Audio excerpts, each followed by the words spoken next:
আলহামদুলিল্লাহ ওয়াসসালাতু ওয়াসসালামু আলা রাসূলিল্লাহ আম্মা বাদ আউযু বিল্লাহি মিনাশ শাইতানির রাজীম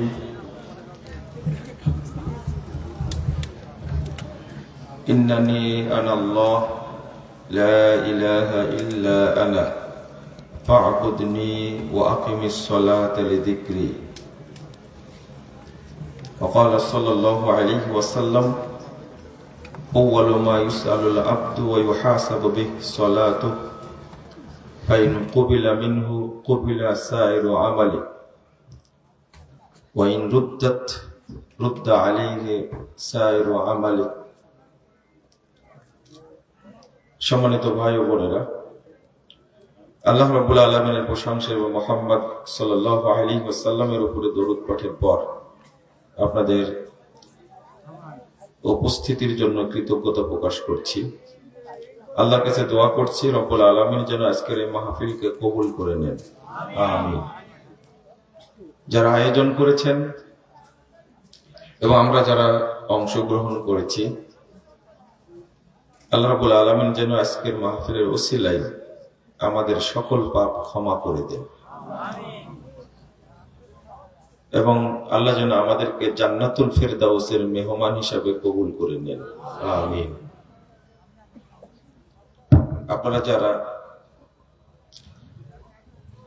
রাস্তায় বা দোকানে আছেন, তাদেরকে প্যান্ডেলে এসে বসে আলোচনা শোনার জন্য বিনীত আহ্বান জানাচ্ছি। আপনারা আলোচনার করার পরিবেশ তৈরি করলে আলোচনা আমরাও ভালোভাবে করতে পারবো, আপনারাও বুঝতে পারবেন, শুনতে পারবেন ইনশাআল্লাহ। আমরা যে জায়গাটাতে এসেছি এটা আল্লাহর কাছে অনেক মর্যাদাবান জায়গা, আল্লাহর কাছে এর গুরুত্ব অনেক বেশি। কিন্তু আমাদের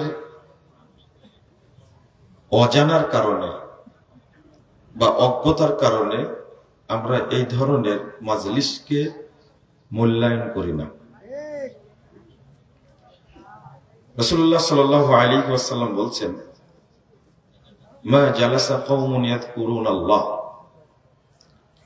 হাদিসটা তাবরানী আওসাতের মধ্যে এসেছে, 1556 নম্বর হাদিস। কিছু মানুষ যখন এক জায়গায় বসে আল্লাহকে জানতে চায়, দিন শিখতে চায়, ইল্লা নাদাহুম মুনাদিম মিনাস সামা, আল্লাহ তাদেরকে আসমান থেকে ডাক দেন। আরশ থেকে আল্লাহ বলেন। আল্লাহ কোথায় আছেন? মাশাআল্লাহ। আল্লাহ বলেন, কুমু মাগফুরাল লাকুম। বৈঠক শেষ হলে ঘোষণা কিন্তু আল্লাহ করেন, তোমরা এখন চলে যাও, তোমাদের সবাইকে ক্ষমা করে দেওয়া হয়েছে। এই ঘোষণাটা সরাসরি আল্লাহ করেন, কুমু মাগফুরাল লাকুম। এত সুন্দর বাক্য। এরপরে বলছেন, ফাকাদ বুদ্দিলাত সাইয়্যাতুকুম হাসানাত। শোনো, তোমাদের পূর্বে যত পাপ ছিল সমস্ত পাপকে নেকি দ্বারা পরিবর্তন করে দেওয়া হয়েছে। বলেন আলহামদুলিল্লাহ। এই মাজলিসে সবাই আসতে পারে না। এত গুরুত্বপূর্ণ জায়গায় তিনি আসতে পারেন যাকে আল্লাহ কবুল করবেন এবং যাকে আল্লাহ তৌফিক দান করবেন। সহিহ মুসলিম এসেছে 2689 নম্বর হাদিস। রাসূল সাল্লাল্লাহু আলাইহি ওয়াসাল্লাম বলছেন, একদল ফেরেশতা আল্লাহর কাছে রিপোর্ট পেশ করে এই মাজলিস সম্পর্কে। তখন আল্লাহ খুশি হয়ে বলতে থাকেন, উশহিদুকুম আন্নী ক্বাদ গাফারতু লাহুম। ফেরেশতারা, তোমাদেরকে সাক্ষী রেখে আমি ঘোষণা করছি, মাজলিসে যারা অংশগ্রহণ করেছে আমি সবাইকে মাফ করে দিয়েছি। ফাআতাইতুহুম মা সালু। আল্লাহ বলছেন, এই মাজলিসে এসে তারা আমার কাছে যা চেয়েছে আমি তাদেরকে তাই দান করেছি। আমার প্রশ্ন, আপনারা কি চেয়েছেন? না, এটা মুখের কথা বলবেন না। আপনি এখানে এসে মনে মনে আল্লাহকে বলেছেন, আল্লাহ তুমি আমাকে মাফ করে দিও। এরকম কেউ আছেন এখানে? আলহামদুলিল্লাহ, একজন হাত তুলেছে। আমি বলেছি যিনি বলেছেন তিনি বলবেন। আমি বলি, কিছু না বললেও একটা কথা বলবেন, আল্লাহ তুমি আমাকে জান্নাতের জন্য কবুল করে নাও, আল্লাহ তুমি আমাকে জাহান্নামে দিও না। মৃত্যু তো হবেই, তাই না? এখান থেকে কেউ বাঁচতে পারবে না। তো আপনি এই মাজলিসে এসে এই কথাটুকু বললে কি সমস্যা? আর এই কথাটা বলার জন্য কি পিএইচডি করা লাগবে? না, কামেল পাশ করা লাগবে না, মাস্টার্স পাশ করা লাগবে না। আপনি নিজে বলতে পারবেন, আল্লাহ তুমি আমাকে মাফ করে দাও। কিন্তু আপনারা চাননি এইভাবে। আরো বলবেন, আব্বা আম্মা মারা গেছে, আল্লাহ তুমি তাদেরকে ক্ষমা করে দাও, তাদেরকে জান্নাতে থাকার ব্যবস্থা করে দাও। বলেন আমিন, বলেন। ভিতরে জং ধরে গেছে। আজকের দোয়াটাও তো কবুল হতে পারে, কি হতে পারে না? তো অন্তর থেকে বলেন, আল্লাহ তুমি কবুল করো, বলেন আমিন। কিন্তু আমি চেয়েছি, আমি দুইটা জিনিস চেয়েছি আল্লাহর কাছে। যারা আয়োজন করেছেন এবং আমরা যারা অংশগ্রহণ করেছি, আল্লাহ তুমি আমাদের সকল পাপকে ক্ষমা করে দাও। আল্লাহ তুমি আমাদেরকে জান্নাতুল ফেরদাউসের মেহমান হিসাবে কবুল করে দাও। আমি কিন্তু বলেছি, আপনারা বলেননি। ভাষাটা কি আল্লাহ? তারা আমার কাছে যা চেয়েছে আমি তাদেরকে তাই দিয়েছি, আমি বাকি রাখিনি, দিয়ে দিছি। আল্লাহ বলছেন, এরম কথা সালাতের মধ্যেও কোনো দোয়া নাই। আমার জানা মতে এরম দোয়া সালাতের মধ্যেও নাই। চাইলো বান্দার আমি দিলাম,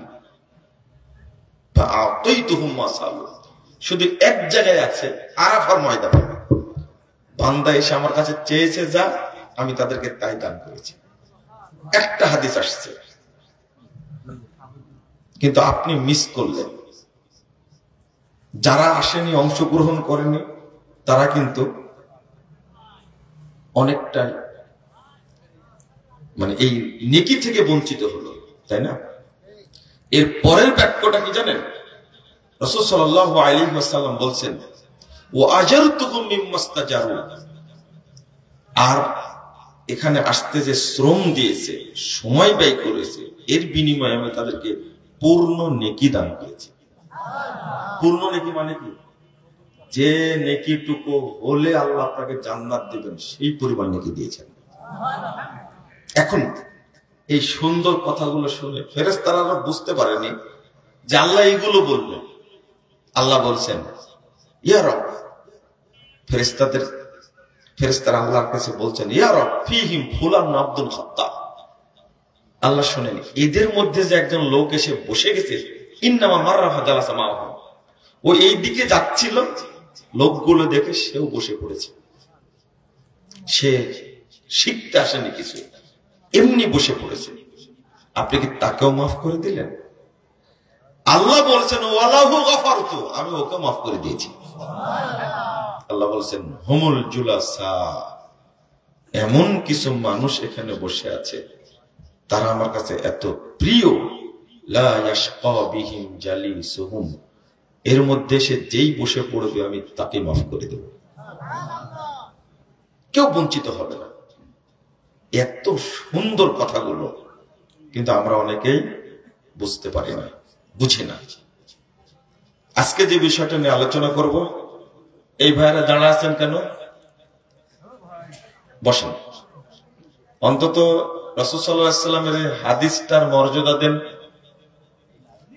শুনেন, আমি একটা কথা বলিনি আগে, যদিও আমি তো কিছুদিন জেলখানায় ছিলাম, একজন বড় আলেমের সাথে দেখা হয়েছিল, পরিচিত হয়েছিল আগেই, পরিচয় হয়েছিল আগেই। 2013 সালের 25শে ডিসেম্বর স্বাক্ষরিত একটা পত্র আমার কাছে আসে। সেই পত্রের শিরোনাম দিয়েছেন ভুল সংশোধনে সফলতা আছে, ব্যর্থতা নেই, লজ্জারও কিছু নেই। ভাষাটা শোনেন, এটা লিখছেন বড় করে, শিরোনাম দিয়েছেন 9 পৃষ্ঠার পত্র, একেবারে হৃদয় থেকে হৃদয় নিংড়ানো কথাগুলো লিখছেন। ভুল সংশোধনে সফলতা আছে, ব্যর্থতা নেই, লজ্জারও কিছু নেই। তিনি হলেন এদেশের প্রখ্যাত মুফাসসিরে কোরআন আল্লামা দেলার হোসেন সাঈদী রাহিমাহুল্লাহ, যাকে আপনারা মারতে পারেননি কিন্তু ইঞ্জেকশন দিয়ে মারছেন। শোনেন, আমি যে জন্য কথাটা বললাম, 13 সালের পত্র, 14 সালের 7 নভেম্বর আমিও গেলাম, একসঙ্গে থাকলাম। প্রায় ডিবি অফিসে ছিলাম, 5 দিন রিমান্ডে নিয়েছিল, তারপরে ঢাকা জেল খেলেছিলাম, সব মিলে 4 মাস 22 দিন থাকলাম। তো তিনি একটা কথা মাঝে মাঝে বলতেন আমাকে, যে বাবা আমার জন্য দোয়া করো, আল্লাহ যেন আমার 2 রাকাত নামাজ কবুল করে। কয় রাকাত? 2 রাকাত। তা আমি উল্টা বলতাম, খুব আদর করে বাবা বলতেন, তো খুব স্নেহ করতেন। তো আমি বলতাম যে না, আমি দোয়া করি আল্লাহ আপনার সব ইবাদতই কবুল করুক। ঘুরে বলতেন না না, এত বড় দোয়া তোমার কাছে চাই না, তুমি দোয়া করো আল্লাহ যেন আমার 2 রাকাত নামাজ কবুল করে। কিন্তু ঘুরে আমি ওইটাই বলতাম। কিন্তু আমার এই হাদিসটা যদি জানা থাকতো তাহলে এটা বলতাম না। কেন বলতেন এই কথাটা আমি পরে বুঝেছি। আগে বই লেখা আমার জাল হাদিসের কবরে রাসূল সাল্লাল্লাহু আলাইহি ওয়াসাল্লামের সালাম, এই বইটা পড়ে তিনি আমার কাছে লিখছেন এই পত্র। বলছেন বাবা বইটা 3 বার পড়েছি আমি দেখছি যে কোনো লাইন বাদ নাই, খুব কম লাইন আছে দাগ দেওয়া নাই। আরো কথা বলতেন, ব্যক্তিগত কথা যেন বলছি না। তো একটা হাদিস জেলখানায় যাওয়ার পরে জানতে পারলাম পড়তে পড়তে, রাসূল সাল্লাল্লাহু আলাইহি ওয়াসাল্লাম বলেছেন মান কানাত লাহু হাসানা দাখালাল জান্নাহ। কিয়ামতের মাঠে যার একটা নেকি থাকবে সেও জান্নাতে প্রবেশ করবে। এটা তাবরানী কাবীরের হাদিস, 98 নম্বর হাদিস। আরেকটা হাদিস আসছে মান তুকুব্বিলাত লাহু হাসানা দাখালাল জান্নাহ। যার একটা নেকি কবুল হবে আল্লাহর কাছে, এক নেকি, সেও জান্নাতে প্রবেশ করবে। তো এখানে আসলে কি এক নেকিও হবে না? হ্যাঁ, দেখেন একজন মানুষ এত আমল করেছে, সারা পৃথিবীতে যত দেশে তিনি গেছেন, বাংলাদেশের কোন ব্যক্তি এত দেশে যেতে পারেনি। তিনি পর্যন্ত বলছেন আমার জন্য দোয়া করবে যেন আমার 2 রাকাত নামাজ আল্লাহ কবুল করে। তিনি বলছেন। আপনার মনে অনেক অহংকার, তাই না? আপনি তো মনে করেন যে জান্নাতে চলে গেছি, তাই না? লা হাওলা ওয়ালা কুওয়াতা ইল্লা বিল্লাহ, আস্তাগফিরুল্লাহ। 13টা বছর জেলে থাকছেন, পড়া ছাড়া তার কোনো কাজই ছিল না। এত পড়া পড়তেন, এত পড়া পড়তেন। আপনি এখন বলবেন যে আপনি সাইদি সাহেবের এত প্রশংসা করছেন, তা আপনার জ্বলছে নাকি? জ্বলে জ্বলে জ্বলে। শোনেন শোনেন, এই বয়সে যে এরকম স্নেহ কেউ করবে এটা তো ভাবিনি। আমি যেটা না বলি তাহলে অকৃতজ্ঞতা, এটা আমি অকৃতজ্ঞ না। যে যতটুকু উপকার করেছে তার কৃতজ্ঞতা প্রকাশ করবো আজীবন ইনশাআল্লাহ। তাতে আপনার যাই হয় হোক, ফেটে যাক আর ফুটে যাক, এটা দেখার বিষয়টা। আমি জেলখানায় গেছি, 56 জন আসামি নিয়ে গেছে, 2 জেলে দিয়েছে 2 জনকে, মানে সবাই 55 জনকে 2 জেলে ভাগ করে দিয়েছে। একজন আসামি কাশেমপুর 1 কারাগারে দিয়েছে। রাতে দেখছি একজনকে একটা ব্যাগ পাঠা দিয়েছে। বুঝেন না, রিমান্ড থেকে আসছি, কিছুই নাই, এটা তো যারা জেলখানা থেকে তারাই না বুঝে। একটা ব্যাগের মধ্যে দেখছি বেদানা আছে, আপেল আছে, বিস্কিট আছে, একটা পাঞ্জাবি, একটা পায়জামা, একটা গেঞ্জি দিয়ে পাঠাতেছে। ব্যাগে লেখা আছে এই মুহূর্তে এই হাদিয়া কে পাঠালো, আরবিতে ছোট্ট করে লিখে দিয়েছেন হাদিয়াতুম মিন সাইদি। বুঝলেন? আপনি ভাবছিলেন যে কিছু পাঠানো যায় কিনা, জেলখানায় তো আরো ছিল, দেখাই হয়নি তার সাথে এখন পর্যন্ত। পরের দিন সকালে একজনকে পাঠিয়ে দিয়েছেন, নিয়ে আসো। যাওয়ার পরে আমি সালাম দিলাম, তো চিনতে পারছেন না, চিনতে পারেননি। তখন যে ছেলেটাকে পাঠাইছেন উনি বলছেন যে স্যার ইনি হলেন মুজাফফর বিন মুহসিন। ঘুরে জোড়ায় ধরে বলছেন, আরে আমি তো মনে করছি 50-60 বছর বয়স। কপালে কতবার চুমু দিলেন, নিজের গলার মাফলাটা খুলে নভেম্বর মাস আমার গলায় জড়িয়ে দিয়ে বলছে, বাবা তোমার মনে ঠান্ডা লাগছে। আমি তো দেখছি তোমার ছোট ছেলের চেয়ে বয়সে ছোট। জেলখানার বারান্দায় একসঙ্গে 3টা সেল ছিল। প্রথম সেলে থাকতেন শেখ, মাঝখানেরটাতে থাকতেন সালাউদ্দিন কাদের চৌধুরী, পরেরটাতে থাকতেন শাহাবুদ্দিন, 10টা অস্ত্র মামলা এনএসআই প্রধান শাহাবুদ্দিন। জেলখানা পাটের সাথে, সরি মেডিকেল পাটের সাথে 3টা সেল আছে, এই জায়গায় থাকতেন। তো বারান্দার বসায় আমাকে মুখে তুলে 2টা বিস্কুট খাওয়াই দিলেন। আমার এই কথাটা বলার উদ্দেশ্য কি জানেন? একটা হলো নেকির ভিখারি হয়ে থাকতে হবে। কিসের? নেকির হয়ে। এত বড় পত্র লেখে নিচে লিখছেন জানেন, নিচে লিখছেন, একজন লিখেছিলেন একটা পত্রে, ডাক্তার জাকির নায়েক লিখেছিলেন সার্ভেন্ট অফ আল্লাহ, আর তিনি লিখেছেন ক্ষমার ভিখারি সাইদি। কি বুঝলেন আপনারা? আর আমরা যদি লিখি তাহলে গর্বে আর অহংকারে শেষ না, কত দাপট, কত কি। লা হাওলা ওয়ালা কুওয়াতা ইল্লা বিল্লাহ। আপনারা নিজে যে আমলটা করবেন আল্লাহকে বলবেন, আল্লাহ তুমি আমলটা কবুল করো। কেন বলতেন 2 রাকাত সালাত কবুল হওয়ার কথা? এই যে হাদিসটা বলেছি, রাসূল সাল্লাল্লাহু আলাইহি ওয়াসাল্লাম বলছেন আউয়ালু মা ইউসালুল আবদু ওয়া ইউহাসাবু বিহিস সালাতু। কিয়ামতের মাঠে বান্দার প্রথম জিজ্ঞেস করা হবে সালাত, এবং হিসাব নেওয়া হবে। ফাইন কুবিলা মিনহু কুবিলা সাইরু আমালি। যদি সালাত কবুল হয়ে যায় অন্য যত আমল আছে অটো কবুল হয়ে যাবে, অন্য কোনো আমলের হিসাব হবে না। সালাতের হিসাব হলে, সালাত থাকলে, সালাত শুদ্ধ হয়ে যায়, হজ অটো কবুল হবে, ত্রুটি থাকলে আল্লাহ মাফ করে দিবেন। সিয়াম অটো কবুল হবে, ত্রুটি থাকলে আল্লাহ মাফ করে দিবেন। যাকাত অটো কবুল হবে, ত্রুটি থাকলে আল্লাহ মাফ করে দিবেন। কিন্তু ওয়াইন রুদ্দাত রুদ্দা আলাইহি সাইরু আমাল, কিন্তু যে সালাত নিয়ে উপস্থিত হলেন আল্লাহ সালাত বাতিল করে দিলেন, বাতিল। তাহলে যত আমল আপনি করেছেন সবগুলো আপনার উপরে নিক্ষেপ করা হবে। রুদ্দা আলাইহি সাইরু আমাল, এমন ভাবে নিক্ষেপ করবেন একবারে জাহান্নামের তলদেশে, স্পেশাল জাহান্নাম অয়েলে আল্লাহ ফেলে দেবেন। রুদ্দা আলাইহি সাইরু আমাল, কঠিন জিনিস এটা। আমি তো বুঝিনি যে এইরকম মানুষ 9 পৃষ্ঠার পত্র আমার কাছে লিখলেন কিভাবে। সেখানে গিয়ে তার আবেগটা দেখলাম।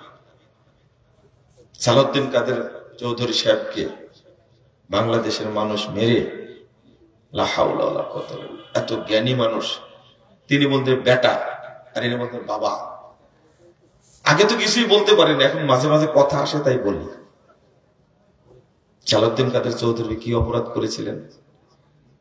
যে অপরাধ মেজর ডালিম করেছে সে অপরাধ কি করেছিলেন? হ্যাঁ, কিন্তু ডালিম আজকে কি হিরো? আজকে কি বানাচ্ছেন? লা হাওলা ওয়ালা কুওয়াতা ইল্লা বিল্লাহ, চিন্তা করেন ইতিহাস এইভাবে উল্টা যায়। সারা পৃথিবীতে রেকর্ড ভঙ্গ করে দিয়েছে, 8 লক্ষ লাইভ দেখেছে মানুষ। কি 8 লক্ষ? তাও ইউটিউবে লাইভ দেখে, ফেসবুকে তো দেখে মানুষ, ইউটিউবে লাইভ দেখেছে কত লক্ষ? 8 লক্ষ মানুষ একসঙ্গে। অথচ এই মানুষগুলোকে এমন ভাবে অন্যায় করে হত্যা করা হয়েছে। আপনি শুধু একজনের কথা যদি বলি, আমি দুইজনকে দেখেছি, সাইদি সাহেব, সালাউদ্দিন কাদের চৌধুরী সাহেব, এই দুইজনকে দেখছি শুধু, তাদের অবস্থানটা। কিন্তু আসলে আল্লাহ জুলুম কোন সময় সহ্য করে না, তাই না? বেশি হয়ে গেলে পাপ পাপকে ছাড়ে না, কথা বলেন আপনারা। তো চলেন, আমি যে অনেক সময় থাকলেন আপনি, আমি যে বিষয়টি আলোচনা করতে চেয়েছি একটু মনোযোগ দিয়ে শুনবেন ইনশাআল্লাহ। এই মনোযোগ আকর্ষণ করার জন্য বা আপনাদের একটু শান্ত করার জন্য একটা কথা বললাম, মনে থাকবে তো ইনশাআল্লাহ? আগে আকীদা সংস্কার করবেন। কি করবেন? আগে আপনার দায়িত্ব কি সংস্কার করা? আকীদা। আমি পড়েছি ইয়াকা না'বুদু ওয়া ইয়াকা নাস্তাইন, পড়েছেন? জোরে পড়েন তো সবাই আবার, ইয়াকা না'বুদু ওয়া ইয়াকা নাস্তাইন। অর্থ বলেন। একমাত্র তোমারই ইবাদত করি, তাই না? দেখেন ইবনু আব্বাস রাদিয়াল্লাহু আনহু কি অর্থ করেছেন? ইয়াকা নুওয়াহিদ ওয়া নারজু ওয়া নাখাফু, একমাত্র আপনারই তাওহীদ প্রতিষ্ঠা করি। বলেন আলহামদুলিল্লাহ। কোরআনের সবচেয়ে ভালো অর্থ কে জানেন? ইবনু আব্বাস রাদিয়াল্লাহু আনহু। আল্লাহ রাসূল তার জন্য দোয়া করেছেন। এই জন্য আকীদা আগে সংশোধন করবেন, এরপরে দ্বিতীয় স্টেপ, দ্বিতীয় দায়িত্ব কি? সালাত। রাসূল সাল্লাল্লাহু আলাইহি সাল্লাম দীর্ঘ 13টি বছর শুধু তাওহীদের দাওয়াত দিয়েছেন। তাহলে আমাদের কয় বছর দেওয়া লাগবে? আবার বুঝেন, নবী মুহাম্মদ সাল্লাল্লাহু আলাইহি ওয়াসাল্লাম সাইয়্যিদুল মুরসালিন, ইমামুল মুরসালিন, ইমামুল আম্বিয়া, সমস্ত নবীর ইমাম। আর তার ছাত্র হলেন সাহাবা কেরাম, যাদেরকে আল্লাহ কবুল করেছেন। তাদেরকে শিক্ষা দিয়েছেন তাওহীদ। কত বছর? সালাত কি তখন নাজিল হয়েছে না পরে? আর আমরা তাওহীদের দাওয়াত না দিয়ে আর কিসের দাওয়াত দিই? সালাতের। পৃথিবীর সকল নবী রাসূল আগে দাওয়াত দিয়েছেন কিসের? তাওহীদের। কেন জানেন? তাওহীদ না থাকলে কোন মানুষ জান্নাতে যেতে পারবে না, একজনও পারবে না। যতই সালাত থাকুক, যতই হজ থাকুক, যতই দান খায়রাত থাকুক না কেন, তাওহীদ নাই, তার কিছুই নেই, জিরো। আচ্ছা, একজন মানুষের সবই আছে, দেখতেও সুন্দর, কিন্তু ভিতরে আত্মা নাই। এই দোকানদার, ভিতরে ঢুকতে দিচ্ছেন কেন তাকে? না, এটা করা যাবে না। আমরা আলোচনা করি, পড়ি, পড়াই প্রতিদিনই, এই কাজই এটা, তাই ভুলে যাই, মনে থাকে না। আর আপনারা এইভাবে আলোচনা শুনলে মনে থাকবে? বাদাম কি খাচ্ছেন এখনো কেউ? না। আমি জানি যে আপনারা আমার উপরে মহব্বত করে এসেছেন, এটা ঠিক জানেন, কিন্তু আলোচনাটা আপনাকে গ্রহণ করতে হবে মহব্বতের সাথে। শুদ্ধ আমাকে দেখতে আসলে হবে না, তো কিছু তো শিখার জন্য এসেছি, তাই না? আল্লাহ তো আর এমনি প্রতিদান দিবেন না, কিছুটা করা লাগবে, তাহলে না দিবেন। তো আপনাদের মনোযোগ চাচ্ছে। তাহলে প্রথম যে কথাটা বলছিলাম, যদি একজন মানুষ দেখতে খুব সুন্দর, হাত পা আছে, চোখ আছে, সবই আছে, কিন্তু লোকটার ভিতরে কি নাই? আত্মা নাই। তার কোনো দাম আছে? ও হলো লাশ। ঠিক তাওহীদটা এইরকম, সবকিছু আছে, সালাত আছে, তাহাজ্জুদ আছে, তারাবি আছে, সিয়াম আছে, যাকাত আছে, হজ আছে, 20 বার হজ করেছে, 50 বার উমরা করেছে, কিন্তু নেই কি? তাওহীদ। এগুলোর কোনো দাম আল্লাহর কাছে নাই।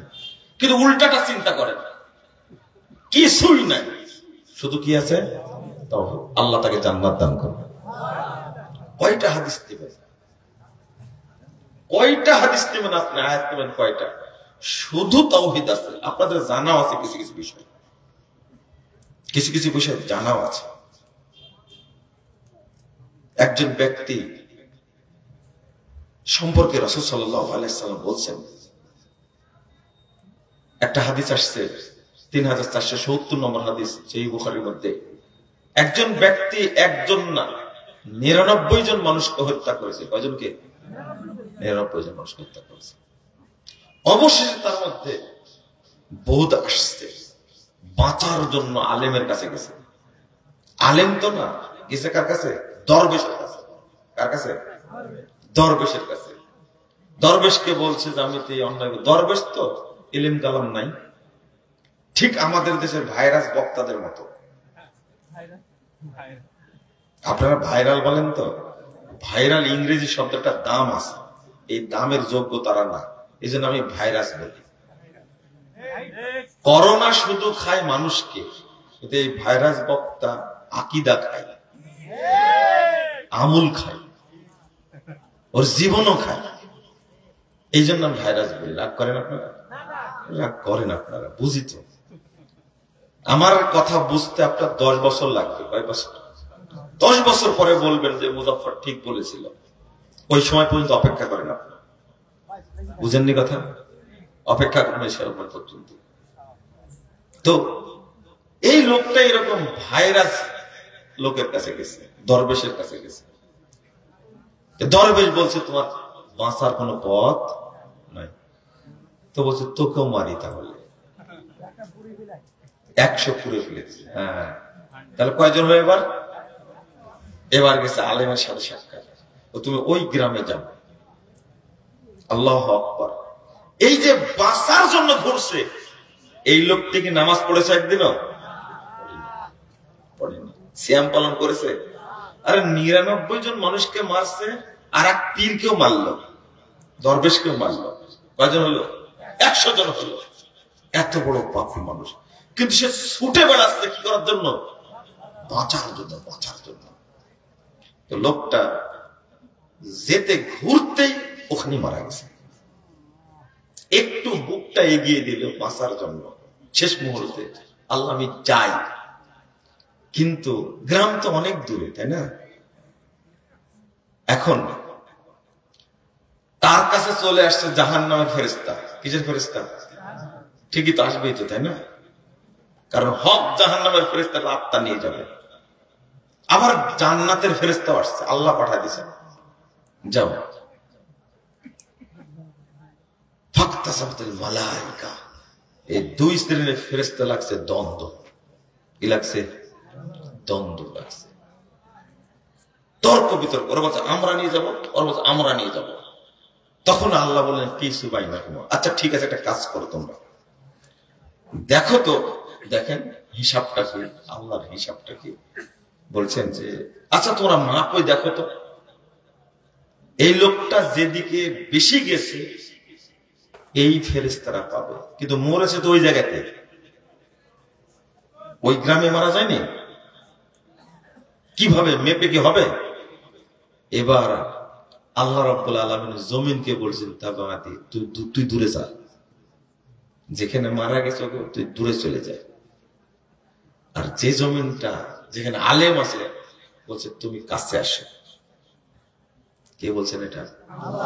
জমিন কি মানুষের কথা শুনবে? আহা, এই পাপী বান্দাকে আল্লাহ কিভাবে মাফ করে দিচ্ছে। মেপে দেখা যায় আধা ওদিক চলে গেছে, আল্লাহ তাকে মাফ করে দিলেন। 100 জন মানুষকে হত্যা করে এত পাপী ব্যক্তিকে কোনো ইবাদত নাই, কোনো নেকি নাই, আল্লাহ তাকে মাফ করে দিয়েছেন। কিসের গুণে? না সালাত। সালাত তো নাই ওর। হাদিসে আসছে তাওহীদের কারণে আল্লাহ মাফ করে দিয়েছেন। আরেকটা হাদিস জানেন না আপনারা? আল্লাহ রাসূল সাল্লাল্লাহু আলাইহি ওয়াসাল্লাম বলছেন,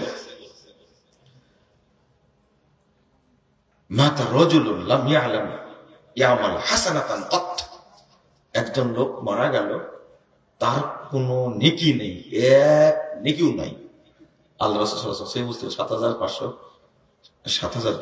7256 নম্বর হাদিস, সেই মুসলিম মধ্যে এসেছে। আল্লাহ রাসূল সাল্লাল্লাহু আলাইহি ওয়াসাল্লাম বলছেন যে এক নেকিও করে না, হয় নাকি লাম ইয়ামাল হাসানাতান কাত, এক নেকিও করেনি সে। বলল, আমি যখন মারা যাব তখন তোমরা কি করবা? আগে পোড়াও, ছাই অর্ধেক জমিনে ফেলে দিবে আর অর্ধেক কি? সংক্ষেপে শোনেন আপনারা, ছেলেরা তাই করলো। কি ভয়ে?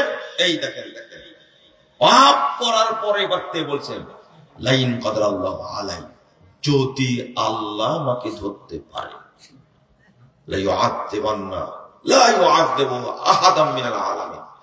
এমন শাস্তি তোমাদের পাপকে দিবে আল্লাহ, পৃথিবীতে এত শাস্তি কাউকে দিবেন না।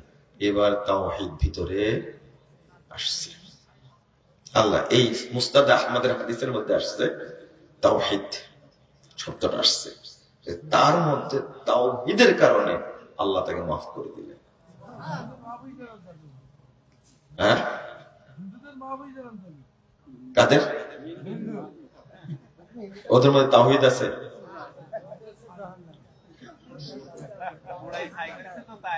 ও পুরা ছাই করেছে তাই? শুনেন শুনেন, এখন আল্লাহ সাগরকে নির্দেশ দিলেন, জমিনকে নির্দেশ দিলেন, এই ছাই জমা করো। পৃথিবীর কোন বিজ্ঞানী পারবে সাগরের মধ্যে ছাই ফেলে দিলে ওটা একত্রিত করা? রব্বুল আলামিন একত্রিত করে এবার কি করবেন? জিজ্ঞেস করবেন, লিমা ফাআলতা, তুমি এটা কেন করেছো বলো তো? তখন বান্দা উত্তর দিচ্ছে কি জানেন? মিন খাশিয়াতিক ওয়া আনতা আ'লাম, আমি তোমার ভয়েই করেছি, আর আমার চেয়ে তুমি ভালো জানো আমি কেন করেছি। আমাদের ঈমান পৌঁছেছে মসজিদ পর্যন্ত, আর এই পাপী বান্দা তাওহীদ পর্যন্ত কোন পর্যন্ত? আল্লাহ পর্যন্ত। বলছে ওয়া আনতা আ'লাম, কেন করেছি আল্লাহ তুমি ভালো জানো। ফাগাফারাল্লাহু লাহু, আল্লাহ তাকে মাফ করে দিলেন। কিসের কারণে? তাহলে সব আছে নাই কি? তাওহীদ কাজে আসবে না। কিছুই নাই, কি আছে? তাওহীদ। জান্নাতে যাবেন আপনি, যাবেন জান্নাতে আপনি। এই যে এইরকম ভাবে আল্লাহ রাব্বুল আলামিন বহু মানুষকে ক্ষমা করে দিবেন তাওহীদের কারণে। 1145 নম্বর একটা হাদিস, আল্লাহ রাসূল সাল্লাল্লাহু আলাইহি ওয়াসাল্লামের কাছে এক লোক এসে বলছে, বেদুইন মানুষ তো, স্বভাব টভাব নাই, এসে বলছে দুল্লানি আলা আমালে জামাতু দাখালতু জান্নাহ। এই মুহাম্মদ শোনো, আমাকে এমন আমলের কথা বলো, আমল করে আমি জান্নাতে যাব। টার্গেট কি? জান্নাত। সালাম দেয়নি কিন্তু। হাদিসে আসছে, লম্বা হাদিসে আসছে, মসজিদের সামনে এসেছে, মুখটা বেঁধেছে, আর ঢং ঢং করে মসজিদের মধ্যে গিয়ে বলছে, এই মোহাম্মদ দুল্লানি আলা, আপনাদের গ্রামের মতো। আপনাদের কি গ্রামের মতো? বেদুইন মানুষ, কত সরল সোজা। দুল্লানি আলা আমালে জামাতু দাখালতু জান্নাহ, এমন আমলের কথা তুমি বলো যে আমল করে আমি জান্নাতে যেতে পারবো। তখন রাসূল সাল্লাল্লাহু আলাইহি ওয়াসাল্লাম বলছেন, তা'বুদুল্লাহ লা তুশরিকু বিহি শাইআ, তুমি তাওহীদকে মেনে নাও, আল্লাহর সাথে কাউকে শরীক করো না। এই তা'বুদুল্লাহ মানে কি ইবাদত না, কি? তাওহীদ। মনে থাকবে? তাওহীদ। এরপরে ওয়াতুকিমুস সালাতাল মাকতুবা, তুমি ফরজ সালাত আদায় করবে। ওয়াতুআদ্দিস যাকাতাল মাফরুজা, ফরজ যাকাত আদায় করবে। ওটা সোম রমাদান, আর রমাদানের কি তখন হজ ফরজ হয়নি। কয়টা আমল বললেন? 4টা। লোকটা বলেছে ওয়াল্লাযী নাফসি বিয়াদিহি, ওই সত্তার কসম করে বলছে যার হাতে আমার প্রাণ রয়েছে, লা আযীদু আলা হাদা ওয়ালা আনকুসু মিন। শোনো মুহাম্মদ, শোনো, আল্লাহর কসম করে বলছি, তুমি যা বললে এর কমও করব না, বেশিও করব না। লোকটা চলে যাচ্ছে, লোকটা চলে যাচ্ছে। ফালাম্মা আল্লাহ, রাসূল সাল্লাল্লাহু আলাইহি ওয়াসাল্লাম এই কথা বলার পর লোকটা চলে যাচ্ছে। হাদিসটা আসছে সেই বুখারীর মধ্যে আবু হুরায়রা রাদিয়াল্লাহু থেকে। আবু হুরায়রা রাদিয়াল্লাহু আনহু, ফালাম্মা আল্লাহ, লোকটা যখন ফিরে চলে যাচ্ছে, আল্লাহ রাসূল বলেছেন, মান সাররাহু আন ইয়ানজুরা ইলা রাজুলিন মিন আহলিল জান্নাহ ফালয়ানজুর ইলা হাদা। তোমরা যে একজন জান্নাতি ব্যক্তিকে দেখে খুশি হতে চাও, এই ব্যক্তিকে দেখো লোকটি জান্নাতি। সুবহানাল্লাহ। কি সালাত পড়েছে, সিয়াম পালন করেছে, যাকাত দিছে, জান্নাতি হলো কেমনে? আল্লাহ রাসূল সাল্লাল্লাহু আলাইহি ওয়াসাল্লাম বুঝে গেছেন এই লোকটা যেভাবে তার অন্তরে তাওহীদ প্রতিষ্ঠিত হয়েছে জান্নাতে যাবেই। আরে আল্লাহ নবী বলেছেন লোকটা জান্নাতি, সারা পৃথিবীর মানুষ যদি বলে ও জান্নাতে যাবে না, ঠিক হবে না? এই লোক জান্নাতি, জান্নাতে যাবে। অথচ সে এখনো সালাত পড়েনি, এখনো যাকাত দেয়নি, এখনো সিয়াম পালন করেনি। রাসূল সাল্লাল্লাহু আলাইহি ওয়াসাল্লাম কেন বললেন জান্নাতে? আল্লাহ বলে গেছেন ওর মধ্যে তাওহীদ যেভাবে ঢুকেছে, এখন সে সালাত সিয়াম অবশ্যই পালন করবে। কিয়ামতের মাঠ আল্লাহ রাব্বুল আলামিন একজন মানুষকে যেভাবে বাঁচাবেন, সুবহানাল্লাহি ওয়া বিহামদিহি, চিন্তাই করতে পারবেন না। তিরমিজির 2য় খণ্ডের 92 পৃষ্ঠা হাদিসটি বর্ণিত হয়েছে। আল্লাহ রাসূল সাল্লাল্লাহু আলাইহি ওয়াসাল্লাম বলেছেন, আল্লাহ কিয়ামতের দিন এক ব্যক্তিকে তার চাদরের নিচে ডেকে নেবেন, নিয়ে 99টা খাতা তার সামনে খুলে দিবেন। বান্দা দেখো তো এই পাপগুলো করেছো? সব স্মরণ করবে, হ্যাঁ করেছি। আশ্চর্য হবে। উফ, আল্লাহ রাব্বুল আলামিন তাকে বলবেন এই কাঠটা রাখো, তুমি চিরকুটটা রাখো, কাজে লাগবে। ওর পাপের খাতায় ছাড়া নেকির খাতায় কোনো নেকি নাই। কি নাই? নেকি নাই, কিচ্ছু নেই। আল্লাহু আকবার। তখন বান্দা বলছে, আল্লাহ এত পাপের পরিবর্তে চিরকুটে কি হবে? তখন আল্লাহ বলছেন, বান্দা আমি কি তোমার সাথে ঠাট্টা করেছি? রেখে দেব। যখন দাঁড়ি পাল্লায় মাপ হচ্ছে, সব পাপ তার পাল্লায় উঠে গেছে, দেওয়া মাত্র পাপের পাল্লা ভারী গেছে। আল্লাহ বলবেন, আইনা বিতাকাতুক, বান্দা তোমার ওই চিরকুটটা কই? বুঝেননি কথা? চিরকুটটা কই? এই চিরকুট নেকির পাল্লায় দেওয়া মাত্র নেকির পাল্লা ভারী হয়ে যাবে। বলেন তো কি লেখা আছে? লা ইলাহা লেখা আছে। কি বললেন? দেখেন এত প্রসিদ্ধ আছে যেটা জানেন না। ওই চিরকুটে লেখা আছে, আশহাদু আল্লা ইলাহা ইল্লাল্লাহ ওয়া আশহাদু আন্না মুহাম্মাদান আবদুহু। এটা কি কালেমা? কালেমা তাওহীদ। এটা লেখা আছে। এই লেখাটার কারণে আল্লাহ বান্দাকে সব পাপ থেকে মুক্ত করে দিলেন। তোমার কিছুই ছিল না, একটা জিনিস ছিল, কি? তাওহীদ। কি ছিল? তাওহীদ।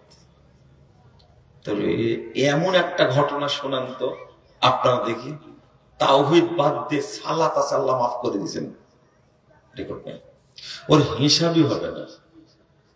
তাওহীদ বিহীন সালাত পড়ে গেলে ওর হিসাবই হবে না। কিসের হিসাব? তাওহীদ নাই। কেন? Abu Jahl, Abu Lahab, Utba, শাইবা, Abdul Muttalib, Abu Taleb, এরা কি ভালো আমল করেনি? হ্যাঁ, আরে আপনার চেয়ে ভালো আমলদার ছিল, আপনি একবার হজ করে তাই এত অহংকার। আর আব্দুল মুত্তালিব প্রতি বছর হজ করত, ওমরা করত, কাবা ঘর তওয়াফ করত, হাজিদের খাওয়াতো। আব্দুল মুত্তালিব শুধু খাওয়াতো, কাবার মুতাল্লি এত বড় মর্যাদাবান ব্যক্তি কোথায় আছে? কেন? হলো কি ছিল না? সব ছিল, কি ছিল না? তাওহীদ ছিল না। তাওহীদে রুবুবিয়্যাহ না, তাওহীদে উলুহিয়্যাহ থাকতে হবে। ওদের মধ্যে তাওহীদে রুবুবিয়্যাহ ছিল, তাওহীদ আসমা ও সিফাত ছিল, তাওহীদে উলুহিয়্যাহ ছিল না। তাই অবস্থা। বরং ওরা অনেক ভালো ছিল আপনাদের চেয়ে। কেন? যখন আব্রাহা কাবা ভাঙতে আসলো, আব্রাহার লোকের আব্দুল মুত্তালিবের উটগুলো নিয়ে চুরি করে নিয়ে চলে গেছে। আব্দুল মুত্তালিব গিয়ে বলছে আব্রাহাকে, আব্রাহা তোমার লোকেরা উটগুলো চুরি করে দিয়ে দাও। তখন আব্রাহা বলছে, তুমি নাকি কাবার মুতাল্লি, কুরাইশের নেতা, আমি আসছি কাবা ভাঙতে আর তুমি আসছো উটের খোঁজে। কাবা নিয়ে তোমার কোনো চিন্তাই নাই। আব্দুল মুত্তালিব কি বলেছিল? আমার কোনো চিন্তা নেই, কাবার মালিক আল্লাহ, আল্লাহ দেখবেন, উটের মালিক আমি, আমাকে উট দিয়ে দাও। কি ঘটনা ঠিক হয়েছে তো? একবার আব্রাহা বাহিনীকে ধূলিসাৎ করে দিয়েছে। বলেন তো আপনার ইমান বেশি ছিল না আব্রাহার ইমান বেশি ছিল? বলেন, সত্যটা স্বীকার করেন, স্বীকার করেন। আব্দুল মুত্তালিবের ইমান কত শক্ত ছিল। কাবার মালিক আল্লাহ, আল্লাহ দেখবে, উটের মালিক আমি, উটগুলো নিয়ে যাই। কিন্তু আপনি পারবেন এই ভরসা করতে? কিন্তু আছে কোথায় আব্দুল মুত্তালিব? জাহান্নামে। আর আবু তালেব কোথায়? তার কি আমলে কম ছিল? এত সৎ ব্যক্তি, আল্লাহর নবীকে পাহারা দিয়েছেন যতদিন বেঁচে ছিলেন আবু তালেব, ততদিন তার উপর চোখ তুলে তাকাতে পারেনি। সেই আবু তালেব কোথায় আছে? জাহান্নামে আছে। আল্লাহ একটু খাতির করেছেন যে তাকে অন্য কিছু দিয়ে পুড়াবে না, তার পায়ে দুইটা জুতা পরানো আছে। এই জুতার তাপে তার মাথার ঘেলুগুলো গলে গলে পড়বে। এই তাওহীদ এখন পর্যন্ত বাংলাদেশের মানুষকে বোঝানো, আলেমরাই বোঝে না, গুরুত্বই বোঝে না। এ তারা রাসূলের জীবনে আলোচনা করে, গর্বের সাথে বলে, অথচ একবারও বলে না আল্লাহর নবী শুধু 13টি বছর তাওহীদের দাওয়াত দিয়েছেন। শুধু তাওহীদের। সালাত নাজিল হয়েছে 13 বছর পরে, তারপরে নাজিল হয়েছে দ্বিতীয় হিজরিতে, যাকাত নাজিল হয়েছে, সিয়াম নাজিল হয়েছে, হজ নাজিল হয়েছে আরো পরে। তাওহীদকেই ভুলে গেছে। আল্লাহর নবীর ছাত্র হলেন সাহাবায়ে কেরাম, শিক্ষক হলেন পৃথিবীর ইতিহাসের সর্বশ্রেষ্ঠ নবী, সর্বশ্রেষ্ঠ মানুষ। তার যদি তাওহীদ শিখাতে 13 বছর লাগে, আমার আপনার কয় বছর লাগতে পারে? 13,000 বছর। আপনি একজন নবীকে ছোটখাটো মনে করলেন? আপনি বলেন তো যে আমি 13 বছর ব্যয় করেছি তাওহীদ শিখার জন্য, বলতে পারবেন? 13 মাস, 13 মিনিটও না, তাই না? 13 মিনিট বেশি হয়ে গেল, 13 সেকেন্ডও ব্যয় করেননি তাওহীদ কি জিনিস এটা বুঝার জন্য। অথচ জান্নাতি মানুষ সাহাবায়ে কেরাম ব্যয় করেছেন কত বছর? 13 বছর। অন্য কোন পাঠ ছিল না, শুধু তাওহীদের পাঠ। অথচ আমরা মনে করি যে আমরা জান্নাতে ঢুকেই গেছি, তাওহীদ শিখে কি করব? আর তাওহীদের আলোচনা করলে আপনারা মনে করেন খামাখা আমরা কি তাওহীদ জানি না? ঘোড়ার আন্ডা জানেন, আন্ডা বুঝেন? ওইটাই বললেন, লা হাওলা ওয়ালা কুওয়াতা ইল্লা বিল্লাহ। বুঝেন? তাহলে আগে তাওহীদ, তারপরে কি? সালাত। পড়েন সালাত, আল্লাহকে ভয় করেন। সালাত যারা পড়েন আলহামদুলিল্লাহ, কিন্তু সালাতটা কি নবীর তরিকায় হচ্ছে? দেখেন তো এই মুসল্লির মধ্যে অন্তর্ভুক্ত কিনা। রাসূল সাল্লাল্লাহু আলাইহি ওয়াসাল্লাম বলছেন, ওয়া ইন্নার রাজুল লা ইউসাল্লি 60 সানা, অনেক ব্যক্তি সালাত আদায় করবে 60 বছর যাবত। কত? 60 বছর যাবত সালাত আদায় করবে। মা তুকবালু লাহু সালাতুন, তার এক সালাতও কবুল হবে না। এই কোন মুসল্লি বলেন তো? সালাত যে কবুল হওয়ার কথা বললাম, এই মুসল্লি কোন মুসল্লি আপনি বলেন? রাসূল সাল্লাল্লাহু আলাইহি ওয়াসাল্লাম বলছেন 387 নম্বর হাদিস, তাবরানী কাবীরের মধ্যে এসেছে, রুব্বা মুসাল্লিন লা খায়রা ফি, বহু মুসল্লি সালাত পড়বে, এর মধ্যে কোনো কল্যাণ নেই, শুধু পড়েই যাবে। শুধু কি? পড়েই যাবে, কিন্তু কোন নেকি নাই। রাসূল সাল্লাল্লাহু আলাইহি ওয়াসাল্লাম বলেছেন, রুব্বা মুসাল্লিন লা খালাকা লাহু ইনদাল্লাহি আযজা ওয়া জাল, বহু মুসল্লি সালাত আদায় করবে, কিন্তু আল্লাহর কাছে এদের কোনো নেকি নাই, কোনো অংশ নাই। রাসূল সাল্লাল্লাহু আলাইহি ওয়াসাল্লাম বলেছেন,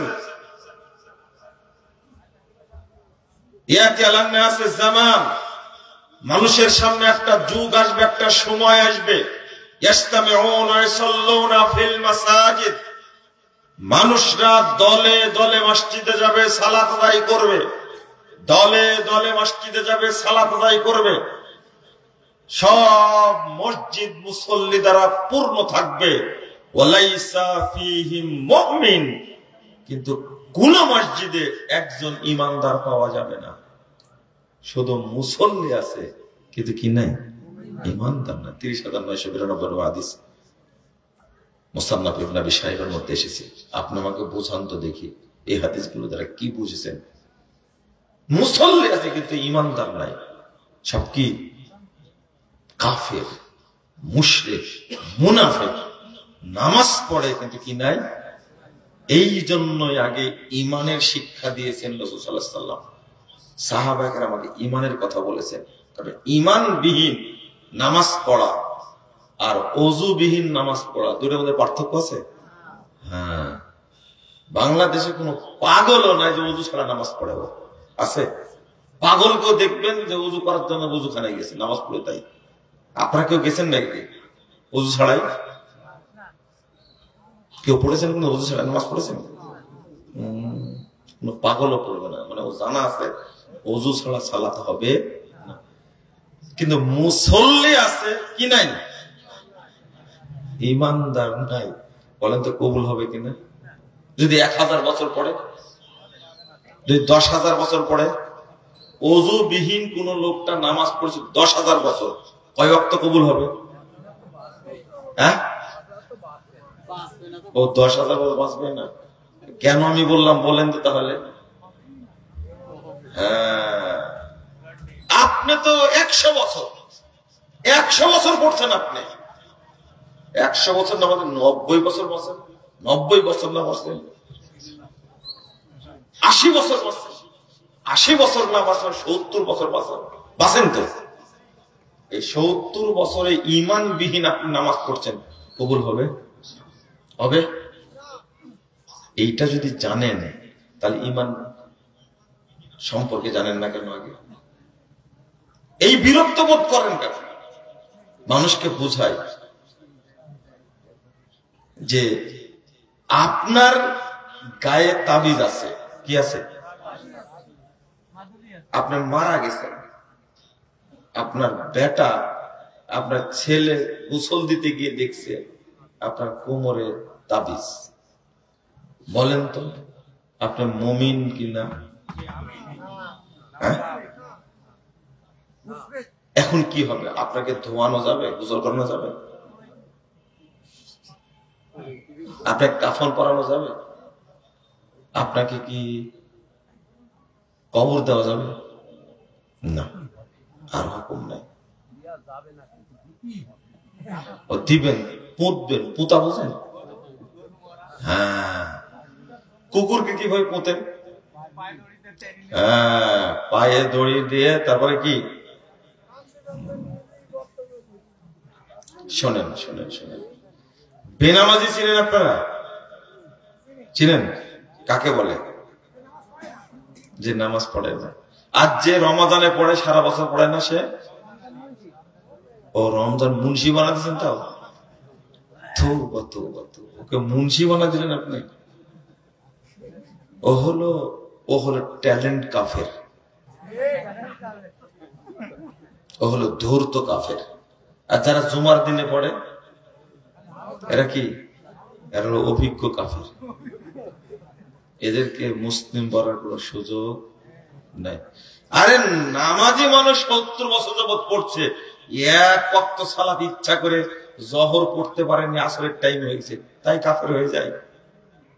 বুঝেন না মনে হয় না? ইচ্ছা করে এক ওয়াক্ত ছেড়ে দিছে, আল্লাহ নবী বলছেন কাফের। খারাজা আনিল মিল্লাহ, ওই ইসলাম থেকে কি হয়ে গেছে? বেরিয়ে গেছে। আর ও পড়ে না, সারা বছর পড়ে না, শুধু রমাদানে পড়ে। ওকে আপনি মুসলিম বলবেন? কে শিখেছে আপনাকে ফতোয়া? লা হাওলা ওয়ালা কুওয়াতা ইল্লা বিল্লাহ। আমি বোঝাচ্ছি, ও তাবিজ গায়ে ছিল তাই আপনি কি বললেন, কিন্তু আমার কাছে তাবিজ নাই, তো বিশ্বাস আছে তাবিজ গায়ে থাকলে ভূতে ধরে না। বলেন তো আমি কি?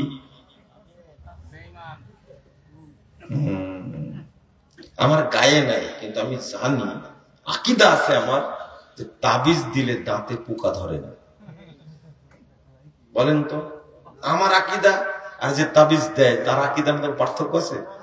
হ্যাঁ, এইটা হলো সবচেয়ে গুরুত্বপূর্ণ। এটাই হলো শিরকি আকীদা, একেই বলে কুফরি আকীদা। আপনি মনে মনেও যদি বিশ্বাস করেন তাহলে কি হয়ে যাবেন? কাফের হয়ে যাবেন। জোর মুখে বলছে গণতন্ত্র প্রতিষ্ঠা করেই ছাড়ব।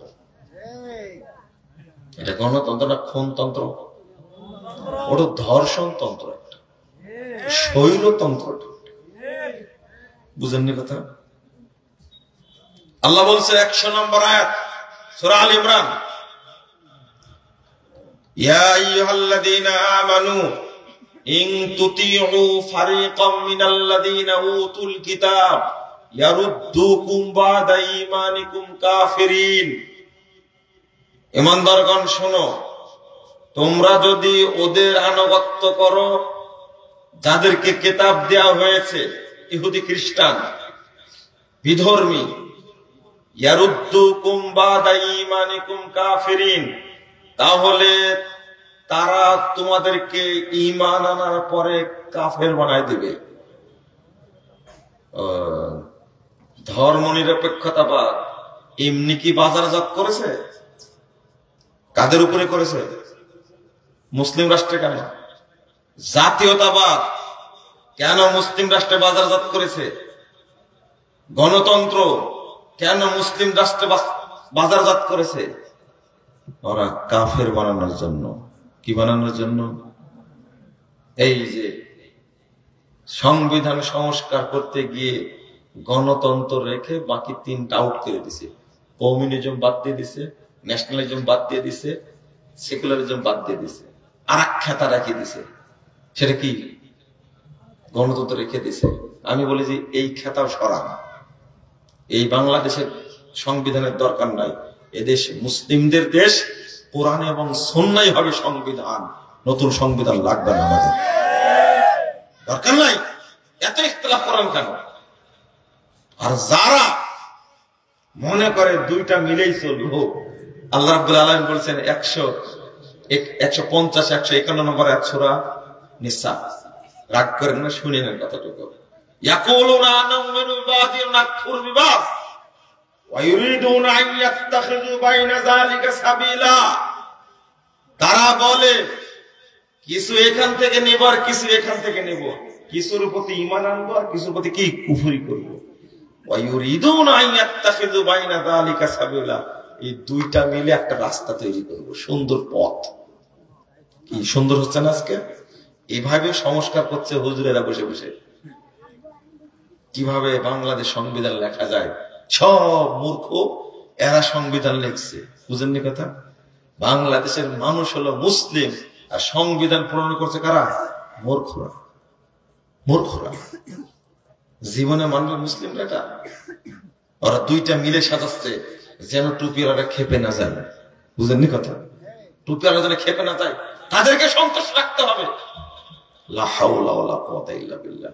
আল্লাহ বলেছেন, শোনো, এই দুইটা মিক্সচার করে যারা পথ তৈরি করতে চায়, উলাইকা হুমুল কাফিরুনা হাক্কা, এরাই হলো অরিজিনাল কাফের। বুঝেননি মনে কথা, তাই না? খুব সব ইসলামের সাথে বাতিলকে মিশ্রিত করা যাবে না, তাওহীদের সাথে তাগুতকে মিশ্রিত করা যাবে না। মনে থাকবে, ঈমানের সাথে কুফরকে মিশ্রিত করা যাবে না। এটা হলো কড়া বক্তব্য। আল্লাহ বলছেন, উলাইকা হুমুল কাফিরুনা হাক্কা। ওই বেদিনরা অরিজিনাল কাফের না, যারা তাওহীদ আর তাগুতকে মিশ্রিত করে এরাই অরিজিনাল কাফের। কিছুক্ষণ আগে ট্যালেন্ট কাফের বললাম না, রাখলেন আপনি? এটা আল্লাহর ভাষা। একবারে প্রকৃত কাফের, একবারে ফ্রেশ নির্ভেজাল কাফের এরা। কারণ এরা বুঝেই এই শয়তানি করছে, বুঝে করছে। এই করা যাবে না, তাওহীদকে ফ্রেশ রাখতে হবে। আমি যে উদাহরণ দিতে গেছিলাম, মুসল্লি আছে বাট মুমিন নেই, লাভ আছে? এই সালাতে কোনো লাভ নাই। তাহলে তারা কি? তারা কি বলেছে? তারা কাফের। নামাজ পড়ে কিন্তু কি? কাফের। তারা মুশরিক। নামাজ পড়ে তারা কি? মুশরিক। নামাজ পড়ে তারা মুনাফিক। রাগ করছেন? দেখেন, আল্লাহ বলছেন, আমার কথা না, ওমা ইউমিনু আকসারুহুম বিল্লাহ ইল্লা হুম মুশরিকুন। যারা আছেন বাংলাদেশের ভাই ও বোনেরা, মুসলিম ভাই বোনের সবাইকে বলছি, শোনেন এটা আয়াতটা, 106 নম্বর আয়াত। আল্লাহ বলছেন, যারা আল্লাহর প্রতি ঈমান এনেছে তারা অধিকাংশই মুশরিক। আল্লাহ বলছেন, আমার কথা না। নামাজ পড়ে মুশরিক, সিয়াম রাখে মুশরিক। কিভাবে? একটু পরে বললি। ওই যে মিক্সচার করেছে। কি করেছে? ওয়াইন্না কাসীরাম মিনান নাস বিলিকাই রাব্বিহিম লাকাফিরুন। আল্লাহ বলেন, অধিকাংশ মানুষই আল্লাহর সাথে সাক্ষাৎ করবে কাফের হয়ে।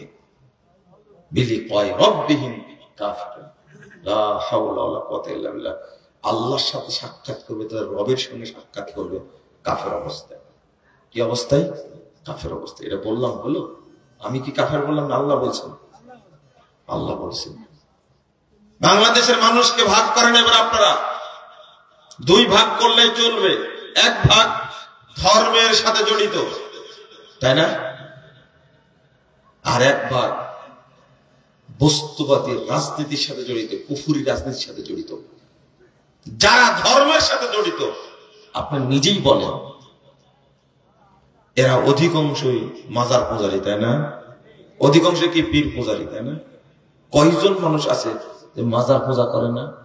কয়জন মানুষ আছে যে পীর পূজা করে না? মানুষ পূজা যে করে সে মুমিন না মুশরিক? মুশরিক। যারা কবর পূজা করে তারা মুমিন না মুশরিক? মুশরিক। যারা খাম্বা পূজা করে,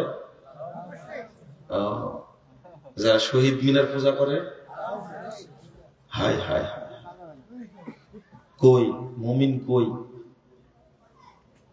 কই? পাবেন না, খুঁজে পাবেন না। জটিল ব্যাপার। কিভাবে গিয়ে এগুলো বুঝে না। আমি সমস্ত ভাই বোনদেরকে বলি, একটু তাওহীদটা বুঝেন। এই জন্য সালাউদ্দিন কাদের চৌধুরী সাহেব বলছিলেন, এই শহীদ মিনার কে বলেছে? শহীদ মন্দির। আমাকে বলছে, এই এই বেটা, তুমি কোন দেখেছো আমার শহীদ মিনারে যেতে? জটিল একখান মানুষ, এত ভয় করত।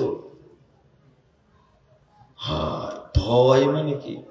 ওই দূর থেকে সালাম দিয়ে জেলার কথা বলতো, জেল সুরক্ষা কোপার কথা বলতো, আর গলার দ্বারা যাচ্ছে ওনাতে 1 কিলোমিটার দূর থেকে শোনা যাচ্ছে কথা বলছে। ভয় করতো। আমি বলছি, আমাকে কোনোদিন শহীদ মিনার যেতে দেখছো? ওরা শহীদ মিনার না, শহীদ মন্দির। মেরে ফেলে দিচ্ছেন যে আপনারা শুনবেন করতে। আপনারা কেন টুপি পরে নামাজ পড়েন, আবার কেন মাজার পূজা করেন, কেন পীর পূজা করেন, কেন মূর্তি পূজা করেন? সব জেলায় জেলায়, সব থানায় থানায়, সব ইউনিয়নে, সব প্রতিষ্ঠানে প্রতিষ্ঠানে আপনার মূর্তি খাড়া করে রাখছেন। 5 আগস্ট সবগুলো জয় বাংলা করে দিয়েছেন, তাই না? করে দেননি? কিন্তু আমার খুব আক্ষেপ ছেলেদের প্রতি, তোমরা মূর্তি ভাঙছ খুশি হয়েছি, কিন্তু আগে হক ছিল মাজার গুলো ভেঙে দেওয়া। তোমরা মাজার ভাঙনি, খুব কষ্ট হয় আমার। যদি এই ছেলেদেরকে তাওহীদ শিখাতে পারতাম, তাদের বেসিক যে তাওহীদ হতো, তাহলে আগে মাজার গুলো ভেঙে উল্টা দিত, তাই না? দিত না? সব উল্টা দিত। কিন্তু মাজার তারা ভাঙেনি। বাংলাদেশ আবার স্বাধীন হবে ইনশাআল্লাহ, মাজার ভেঙে চুরে একবার উল্টা দিতে হবে। যেখানে মানুষ পূজা চলে, কবর পূজা চলে, পীর পূজা চলে, সে দেশে আল্লাহর রহমত নাজিল হতে পারে না, অসম্ভব, পারে না। আমি আপনাদের বলবো যে আকীদা ঠিক রাখেন। এবার সালাত, দুর্ভাগ্য আমরা সালাত আদায় করি কিন্তু রাসূল সাল্লাল্লাহু আলাইহি ওয়াসাল্লামের তরিকায় আদায় করি না। এটা আমাদের কাজ হয়ে গেছে। রাসূল সাল্লাল্লাহু আলাইহি ওয়াসাল্লাম বলছেন, সল্লু কামা রাআইতুমুনি উসাল্লি। 631 নম্বর হাদিস সহিহ বুখারীর মধ্যে এসেছে, তোমরা ওইভাবে সালাত আদায় করো যেভাবে আমাকে সালাত আদায় করতে দেখছো। আজকে বাংলাদেশে একটু চিন্তা করেন, যারা আমরা সালাত আদায় করি, তারা রাসূল সাল্লাল্লাহু আলাইহি ওয়াসাল্লামের তরিকায় আদায় করি কিনা? প্রত্যেকটি জায়গায় ইবলিস এমন সর্বনাশ করে রাখছে, আপনি কল্পনা করতে পারবেন না। সব জায়গায় সালাত কবুল না হওয়ার পিছনে অন্যতম একটা কারণ, এর মধ্যে ইবলিসি আমল ঢুকে গেছে। কি আমল? ইবলিসি আমল ঢুকে গেছে। ইবলিসি আমল ঢুকলে সেই ইবাদত আর কবুল হবে না। যেমন উদাহরণ দিয়ে রাগ করেন না, রাসূল সাল্লাল্লাহু আলাইহি ওয়াসাল্লাম বলেছেন, মান ক্বারা আয়াতুল কুরসি ফি দুবুরি কুল্লি সালাতিন মাকতুবা লাম ইয়ামনাহু মিন দুখুলিল জান্নাহ ইল্লাল মাউত। যে ব্যক্তি প্রত্যেক ফরজ সালাতের পরে আয়াতুল কুরসি পাঠ করে, সে ব্যক্তি জান্নাতে চলে গেছে, মরেনি তাই যায়নি, মরলেই যাবে।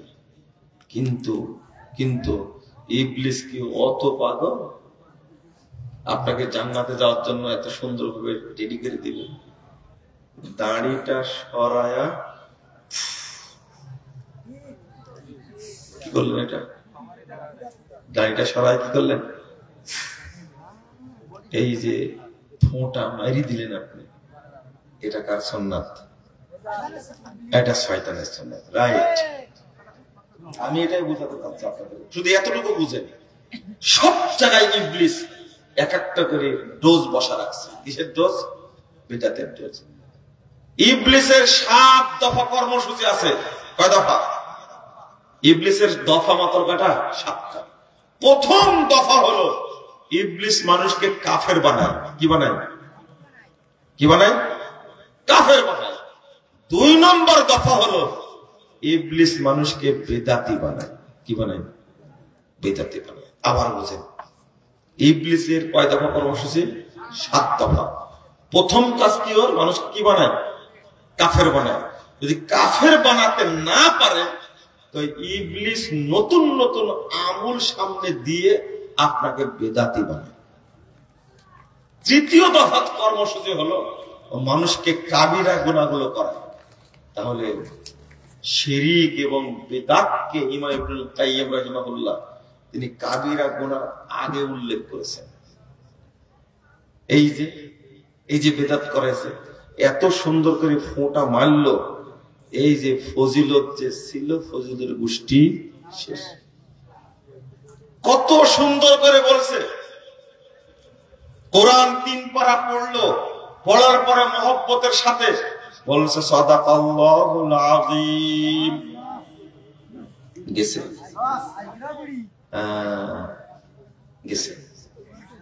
গেছে সাদাকাল্লাহুল আযীম। কেন বললেন? এর কি ফায়দা? কোন দলিল আছে ফায়দা? কোন ফজিলত আছে? আমি যে আপনাকে বলছি ফজিলত আছে, কানে ঢোকে না কেন? 10,140 নম্বর হাদিস, সনদ সহিহ। আল্লাহ রাসূল সাল্লাল্লাহু আলাইহি ওয়াসাল্লাম কোরআন তেলাওয়াত শেষ করে পড়তেন সুবহানাকাল্লাহুম্মা বিহামদিক আশহাদু আল্লা ইলাহা ইল্লা আনতা আস্তাগফিরুকা ওয়া আতুবু ইলাইকা। এটা পড়তেন। ফজিলত কি? যত নেকি হয়েছে সমস্ত নেকি আল্লাহ ফলকে লিপিবদ্ধ করবেন এবং এটা তার কাছে সংরক্ষণ করে রাখবেন। লাম ইউকসার ইলা ইয়াউমিল কিয়ামা, এই নেকির ফলক কিয়ামত পর্যন্ত নষ্ট হবে না। কিন্তু আপনার এই খেতা সাদাকাল্লাহুল আযীমের কোনো ফজিলত আছে? কেন বললেন? এটা ইবলিস সেট করে দিছে। খালি বলে নে এটা, তাহলে তোর নেকি আর আল্লাহর কাছে যাবে না। কোরআন পড়া হলো সুন্নাহ, আর সাদাকাল্লাহ বলা কি বিদআত, শয়তানি আমল। এক জায়গায় হয়ে গেল, শেষ। রাগ করছেন আপনারা? রাগ কেন করবেন? দলিল দেন। ইট দলিল না, পাথর মারা দলিল না, লাঠি দলিল না, মামলা দলিল না, আক্রমণ করা দলিল না। দলিল দেন আপনি। যদি মাজাই বল থাকে দলিল দেন। পাচ্ছেন না তো দলিল দেন। কই এতদিন যাবত বলছি, কারো তো সাহস হয়নি। এই তো দলিল আছে, বের করুক তো দেখি। জাল হাদিসে নাই, হ্যাঁ জাল কিতাবেও নাই। ঠিক বলছেন, জাল কিতাবেও নাই। কোত্থেকে আসলে এটা? ওই যে নেকিকে ধ্বংস করার জন্য। এই যে বিশাল সমাবেশ, এত কষ্ট করে মানুষ গেছে, হুজুর বলছে আল্লাহুম্মা আমিন, শুরু করতেছে। শোনেন শোনেন, এত যা পরিশ্রম করেছিল গোষ্ঠী, আবার বলছে আল্লাহ, কিছু বলেইনি, বলছে আল্লাহুম্মা আমিন। বুঝেন না কথা? আপনারা তো আল্লাহুম্মা আমিন বললেন না? কালকে থেকে আপনারা বলবেন গায়রিল মাগদুবি আলাইহিম ওয়ালাদ-দাল্লিন, আল্লাহুম্মা আমিন। চলবে না? এখন চাললেন কেন? আল্লাহুম্মা আমিন বললেন কেন? হইল তো এখন বললেন কেন? আপনাদের সাথে আমার বোঝাপড়া আছে। শোনেন, এত ভালো লেগেছে আজকে যশোর পুলেরহাট শহরে যে মসজিদটা তৈরি, চাষরা মোড়ে যে মাদ্রাসা আত-তাওহীদ ইসলামী কমপ্লেক্স, আজকে মনে হয় প্রায় 100-150 ছেলে আমার সাথে মুসাফা করেছে। কতজন? প্রায় 150 জনের বেশি। আল্লাহু আকবার। একজন ছেলেও 2 হাত লাগায়নি। যখন আপনাদের কাছে আসলাম তখন 2 হাত মারেছেন। শোনেন শোনেন শোনেন, আমার কাছে মনে হচ্ছিল কিছু শাড়ি নিয়ে আসলে ভালো হতো। আপনাদের শরম লজ্জা হবে না? 2 হাতে মুসাফা করালে ইবলিসি আমল, আর 1 হাতে মুসাফা কি সুন্নাতে। আপনি কেন করবেন? আর জীবনে করবেন না? আমার এমন রাগ হয়েছে, এই সাতক্ষীরা এখানে আসলাম আমি, এখানে কোত্থেকে 2 হাতাল আসলাম। দিনাজপুরে গেছিলাম, একজন লোক, আমি বললাম যে আপনি কি মাযহাবী মানুষ নাকি, আপনার পীর কে? না, আমি মোহাম্মদ আহলে হাদিস। 2 হাতে মুসাফা করে বুকে হাত দিলেন কেন? শরম নয় আপনার? লজ্জা নাই? লোকটা গেছে আমার উপরে খেপে, হ্যাঁ আমি আহলে হাদিস, আপনি আমাকে মাযহাবী বলেন। বলবোই তো, আপনার আকীদায় আহলে হাদিস নাই, আমলে আহলে হাদিস নাই, আপনার কাট্টা বেদাতি একটা, আপনাকে তো বলবোই। ও, এটাও ইবলিসি আমল। মুসাফা এত সুন্দর ফজিলত, ইবলিস ফজিলতের গোষ্ঠী মারি দিছে। রাগ করলেন আপনারা? করেন না। সালাত এত সুন্দর ইবাদত, দেখেন ইবলিস কিভাবে সর্বনাশ করেছে। মুহাম্মদুর রাসূলুল্লাহ সাল্লাল্লাহু আলাইহি ওয়াসাল্লামের বিধান বাদ দিয়ে যেমন ওযু ধ্বংস করে ফেলেছে, ওযুর দোয়া তৈরি করেছে। আলহামদুলিল্লাহ আলা দীনিল ইসলাম, আল ইসলাম হাক্কুন ওয়াল কুফরু বাতিলুন, আল ঈমান নূরুল কুফরু যুলমাতুন। ওই বিসমিল্লাহ কই? ওই কই বিসমিল্লাহ? লিখে রাখছেন ওযুখানায়, ওযুর দোয়া। এই ভাইরাস বক্তা বলে কেউ কথাও কয় না। ওযুর দোয়াটা যে বানাইছে, দলিল একটা দেই, ও পারবে 14 গোষ্ঠী আর 14,000 গোষ্ঠী কবর থেকে বের করে দোয়া দলিল দিতে পারবে না। তৈরি করলো কে? ইবলিস করেছে, ছেড়ে দিয়েছে, বাজারজাত করে দিয়েছে, মুসলমান আমল করছে। ইবলিস সেই খুশি। আল্লাহ শিখিয়ে দিয়েছেন মুহাম্মদ সাল্লাল্লাহু আলাইহি ওয়াসাল্লামকে ওযুর শুরুতে বলতে হবে কি? বিসমিল্লাহ। সাহাবীরা বলেছেন বিসমিল্লাহ, তাবেঈরা বলেছেন বিসমিল্লাহ, তাবেঈরা বলেছেন বিসমিল্লাহ। তুমি কেন এত বড় দোয়া তৈরি করলে? আলহামদুলিল্লাহ আলা দীনিল ইসলাম, আল ইসলামু হাক্কুন আল কুফরু বাতিলুন, আল ঈমানু নূরুন কুফরু যুলমাতুন। এত বড় দোয়া তৈরি করেছে। একজন বলছে মুরব্বী বলছে কি জানেন?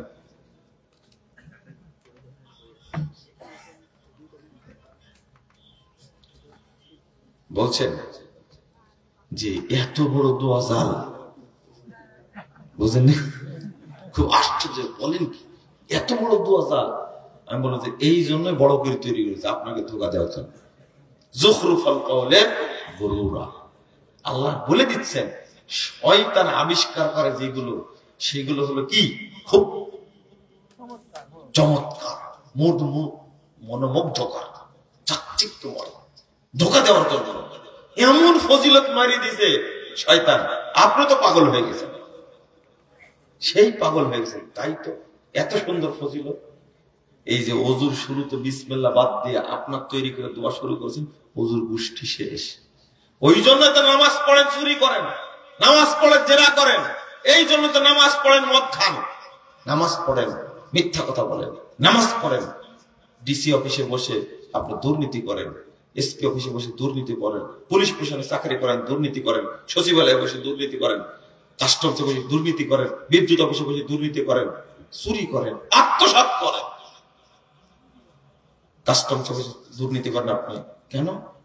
নামাজ পড়েন। এগুলো সব মুনাফিকি। কি মুনাফিকি? কিসের কিসের কিসের নামাজ এটা? এগুলো কি? লা হাওলা ওয়ালা কুওয়াতা ইল্লা বিল্লাহ, নাউযুবিল্লাহ। আমি আপনাদের যে বিষয়টা বলতে চাচ্ছিলাম, যে আপনি সালাত পড়েন কিন্তু সালাতের হকটা আদায় করেন না, সালাতের হক আদায় করেন না, এরা হলো মুনাফিক মুসল্লি অধিকাংশ। কি মুনাফিক মুসল্লি? যতদিন আপনি আকীদা ঠিক না করবেন, ততদিন আপনার কোন সালাত আল্লাহর দরবারে কবুল হবে না, প্রশ্ন আসে না। আস্তাগফিরুল্লাহ আল-আযীম ওয়া আতুবু ইলাইহি। মানুষকে বুঝাতে গিয়ে আমরাও বিপদে। এখন আপনি বলবেন কেন বিপদে পড়ল? সালাতে ঢুকেই প্রথমে পড়ছে ইন্নী ওয়াজ্জাহাতু ওয়াজহা লিল্লাযী ফাতারাস সামাওয়াতি ওয়াল আরদ।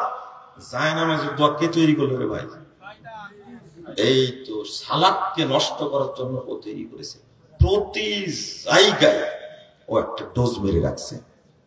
আমরা বললেই সালাতে সালাম ফিরাচ্ছেন, আপনি বলছে আল্লাহুম্মা আনতাস সালাম ওয়া মিনকাস সালাম ওয়াহিনা রব্বানা বিস সালাম ওয়াদখিলনাল জান্নাতা দারাকা দারাস সালাম তাবারাকতা তাআলাইতা আস্তাগফিরুল্লাহ রাব্বি মিন কুল্লি যামবি ওয়া আতুবু ইলাইহি। আপনি দোয়া কোথায় পেলেন? দোয়া কোথায় পেলেন? সারা বাংলাদেশের লোক পড়ছে এটা। মানে ইবলিস সালাতটা নষ্ট করার জন্য এগুলো সব তৈরি করে বাজারজাত করেছে, আর আপনারা আমল করছেন। তওবা তওবা আস্তাগফিরুল্লাহ। আপনি দোয়া পড়বেন, মুহাম্মদুর রাসূলুল্লাহ সাল্লাল্লাহু আলাইহি ওয়াসাল্লাম পড়েছেন আল্লাহুম্মা আনতাস সালাম ওয়া মিনকাস সালাম তাবারাকতা ইয়া যাল জালালি ওয়াল ইকরাম। আল্লাহ নবী এটা পড়েছেন, সাহাবীরা এটা পড়েছেন, আল্লাহ এটা শিক্ষা দিয়েছেন। আপনি উল্টাটা পড়তে গেলেন কেন? কেন পড়তে গেলেন? আল্লাহ রাসূল বলছেন তোমরা কাতার সোজা করো, আকিমু সুফুফাকুম তারাসু সুদ্দুল খালাল, ফাঁক বন্ধ করো। ফজিলত কি? কত সুন্দর ফজিলত। রাসূল সাল্লাল্লাহু আলাইহি ওয়াসাল্লাম বলেছেন মান সাদ্দা ফুরজাতান ফি সাফফিন রাফা আল্লাহু লাহু দারাজা ওয়া বানা লাহু বাইতান ফিল জান্নাহ। যে ব্যক্তি কাতারের মাঝে দাঁড়ানোর সময় পায়ে পা কাঁধে কাঁধ মিলিয়ে দাঁড়াবে, আল্লাহ তার জন্য মর্যাদা বৃদ্ধি করে দিবেন, জান্নাতে আল্লাহ তার জন্য স্পেশাল একটা ঘর তৈরি করবেন। কিন্তু ফজিলতে গোষ্ঠী মারিয়ে দিছে শয়তান। ইমাম সাহেব বলছেন কাতার সোজা করুন, মোবাইল না ওইভাবে বলে না, কাতার সোজা করি, মোবাইল গুলো বন্ধ করি, দুইজনের পায়ের মাঝে 4 আঙ্গুল ফাঁক রাখি। আল্লাহ নবী বললেন কি ফাঁক বন্ধ করতে, ফজিলত বলে দিলে। আর কি করছে? 4 আঙ্গুল ফাঁক রাখে। এই 4 আঙ্গুলের সুবাদে 1 হাত 2 হাত ফাঁক রাখে। এটা নবীর কথা মানা হলো? সালাত কই? সালাত হয় না কেন? মোহাম্মদপুর মসজিদ থেকে সালাত পড়ে বের হচ্ছে, একজন লোক আমাকে ধরছে, ধরে বলছে খুব সুন্দর আলোচনা করলেন, তোমার একটা প্রশ্ন। বলেন কি প্রশ্ন? দেখেন ইবলিস কিভাবে শিখাইছে তাকে। আচ্ছা আপনি যখন দাঁড়াইছিলেন, আমরা যখন দাঁড়ালাম, আমাদের 2 পায়ের মাঝে ফাঁক ছিল, আপনার 2 পায়ের মাঝে ফাঁক ছিল, এখানে শয়তান দাঁড়ায় না? বুঝেন না মনে হয় কথাটা? তা আমি বললাম যে আশ্চর্য ব্যাপার, আমি বললাম 2 জনের পায়ের মাঝে ফাঁক রাখা, প্রত্যেক মুসল্লির 2 পায়ের মাঝে ফাঁকের কথা বলেছি না, কিন্তু বললাম যে এই ইবলিসের সেলা সাধারণ ওয়াজে ঠিক হবে না। আবু তাহের বর্ধমানে একটা কথা বলেছিলেন, এই জবাবে কি বুদ্ধি রে ভাই তাদের ছিল, আল্লাহু আকবার। এমন ডাইরেক্ট অ্যাকশন বলছে যে এই ব্যাকুব, ইবলিস কি তোমার মতো বোকা যে আদম সন্তানের ছোট বাবুর নিচে দাঁড়া থাকবে? এইরকম ওষুধ অ্যান্টিবায়োটিক না দিলে সোজা হবে না, সুন্নাত মানবে না, তাই ভ্রষ্ট বস্তু। এটা ইবলিস শিখাই দিয়েছে। আর আব্দুর রহমান সাহেব গাইবান্দার, উনি নাকি বলতেন, সেদিনে শেখ মুশফিকুর রহমান সালাফি সাহেবের কাছে শুনলাম, উনি বলতেন ইবলিস তোর মতো কাঁথা ওই পায়খানার ট্যাঙ্কের নিচে দাঁড়া থাকবে। বুঝেননি কথা? এদের বুদ্ধি ব্যাকআপ, ইবলিস তোর পাগল, এই দুর্গন্ধ পায়খানার পেশাবের ট্যাঙ্কের নিচে ও দাঁড়া থাকবে, তোর মতো বোকা। ইবলিস দাঁড়ায় কোন জায়গায়? 2 জনের ভার মাঝখানে। এই হাদিসও মানবে না, পায়ের সাথে পা মিলাবে না, এই জন্য আমাকে ঠেকাইছে, প্রশ্ন করে ঠেকানো। একজন বলছে ভাই বলেন তো, দেখেন বলছে ভাই বলেন তো আপনি আহলে হাদিস না মুসলমান? বুঝেননি কথা? আমি বললাম যে এই তো প্রশ্ন কোনোদিন শুনিনি। আচ্ছা আপনাকে বলি, আপনি বলেন তো আপনার মায়ের সন্তান না বাপের সন্তান? বুঝেননি কথা? বাপের সন্তান, আপনার মা নাই। এই লোকটাকে বলবেন যে মাকে অস্বীকার করেছে। তখন বলছে যে মা না হলে সন্তান বের হবে থেকে? বলেন আপনি, আপনার সাথে শুরু হোক। উনি বলছেন বাপের সন্তান, মায়ের সন্তান না। এখন উপায়ের বলছেন কি? এই লোকটি যখন বলেছে বলেন আপনার মায়ের সন্তান না বাপের সন্তান, তখন বলছেন যে তাই তো, মায়ের সন্তান। আপনার জন্ম নেন, মা বাপ নাই আপনার? হ্যাঁ আছে আছে। উত্তর দেন মায়ের সন্তান না বাপের সন্তান? বাড়ি চলে গেছে। পরে ফোন দিয়ে বলছে সরি ভাই, আমার প্রশ্ন করাটাই ভুল হয়েছে। হ্যাঁ, আপনাকে যদি এখন প্রশ্ন করে আপনি বাংলাদেশের মানুষটা সাতক্ষীরার মানুষ, তোর কি প্রশ্নই হয়নি। হ্যাঁ, সব প্রশ্ন করলে আমি উত্তর দেবো, আপনার মনে করছেন সাইজ করে দেবো আপনাকে?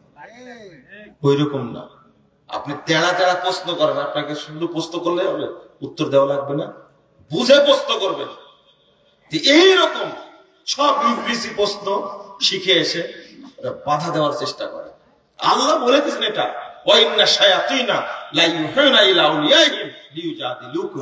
শয়তান মানুষ রূপী যারা ইবলিস আছে এদের কাছে ওহী করে, লিউজাদিলুকুম, যেন এরা তোমাদের সাথে তর্ক লাগে। আবু তাহের বর্ধমানের ওয়াজ শুনেছেন? শুনেছেন? পীর তন্দের আজমুল্লাহ কে পড়েছেন? একজনও পড়েন। গিরিয়ালা বাম্বু কে পড়েছেন? ওই একজনই হাত তুলছে ঘুরে ঘুরে। পড়বেন, কত পদের বদ দেখেন। এক হাফেজ সাহেব বলেছে যে এই পীর পূজা চলবে না, পীরগিরি চলবে না, মুড়ি ধোয়া যাবে না। তো পীর সাহেব হাফেজ সাহেবকে ডাকছে, ডেকে বলছে যাই সবাই দেখেন তুমি কি করছো, আমি কোরআনের হাফেজ। হাফেজের ফতোয়া দিছো, বলো তো এই আয়াতটা কোথায় আছে? আউযু বিল্লাহি মিনাশ শাইতানির রাজিম, আসালাম লাম ফাসালাম লাম। আমি আর বলতে পারবো না, পরটা মুখস্থ আছে। আবে আয়া আবে থাপ থাপ আবে থাপ থাপ এলাকার বাড়ি আছে। তখন বলছো বলো তো এটা কোন আয়াত, কোন সূরায় আছে, কোন পারায় আছে? তখন হাফেজ কোরআনের আয়াতই না। তখন বলছেন যে এটা তো স্মরণ হচ্ছে না, ও দেখেন এই আয়াতটাই জানে না, ফতোয়াগিরি করছে। এই নাম হলো ইবলিস। কার সেলা? ইবলিসের সেলা। এগুলো বুদ্ধিকে দেয়, ইবলিস দেয়। কিন্তু জায়গা মতো পড়ে গেলে ইবলিসের সোজা হয়ে যায়। বুঝতে পারলেন? সানাউল্লাহ অমৃত শরীফ বলছেন এক পীর ন্যাংটা পীর, বুঝছেন? এতই শয়তান ন্যাংটা হয়ে থাকে, মানুষ গেলে বলে এই ন্যাংটা না আমি। তো সানাউল্লাহ অমৃত শরীফ গেছেন, যাওয়ার পরে বলছেন যে এই তুই ন্যাংটা কেন? বুঝতে থাকেন আমি ন্যাংটা না। ন্যাংটা কিন্তু ওইটা কি? আলিফ। কি বলেছে? আলিফ। এতদিন সবার কাছে বলে মুক্তি পেয়েছে, বুঝছেন? কিন্তু সানাউল্লাহ বলছেন এই তাড়াতাড়ি চাকু নিয়ে আয়, আলিফ মুক্ত করতে হবে, কারণ আলিফের নিচে ফুটাটা।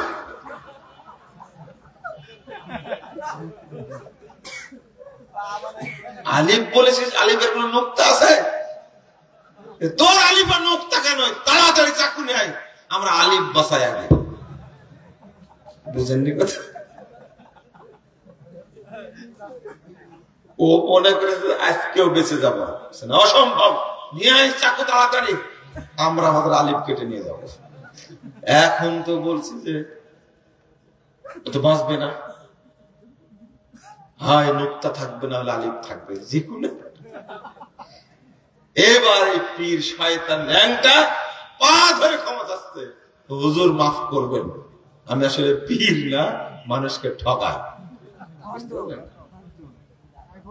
সারা দেশে তুমি মাতবরি করো, জাকির নাকের সামনে যাও, তোমাকে থেতলা দিবে একবার। বুঝেননি কথা? খুব মাতবরি করো। আল্লাহ বলছে আরে আমার সাথে এক ঘটনা ঘটেছে এরকম, বুঝছেন? আমি মসজিদে বক্তব্য দিচ্ছি, অনেক মানুষ মেম্বার আছে, তো ও পট করে দাঁড়ায় বলছে, পীরের মুরিদ বলছে যে আমার একটা জিনিস জানার দরকার ছিল ভাই, একটু বলেন তো। বলেন কি? তো বলছে যে ইব্রাহিম আলাইহিস সালামের নানির নাম কি ছিল? কত বড় শয়তান ছিল! আপনাদের মাথায় কোনদিন আসবে? আচ্ছা এটা কি ওর মাথায় ছিল না? শয়তান শিখে গেছে, ওই পীর শয়তান শিখে গেছে। আমি এটা কোনো ব্যাপার হলো?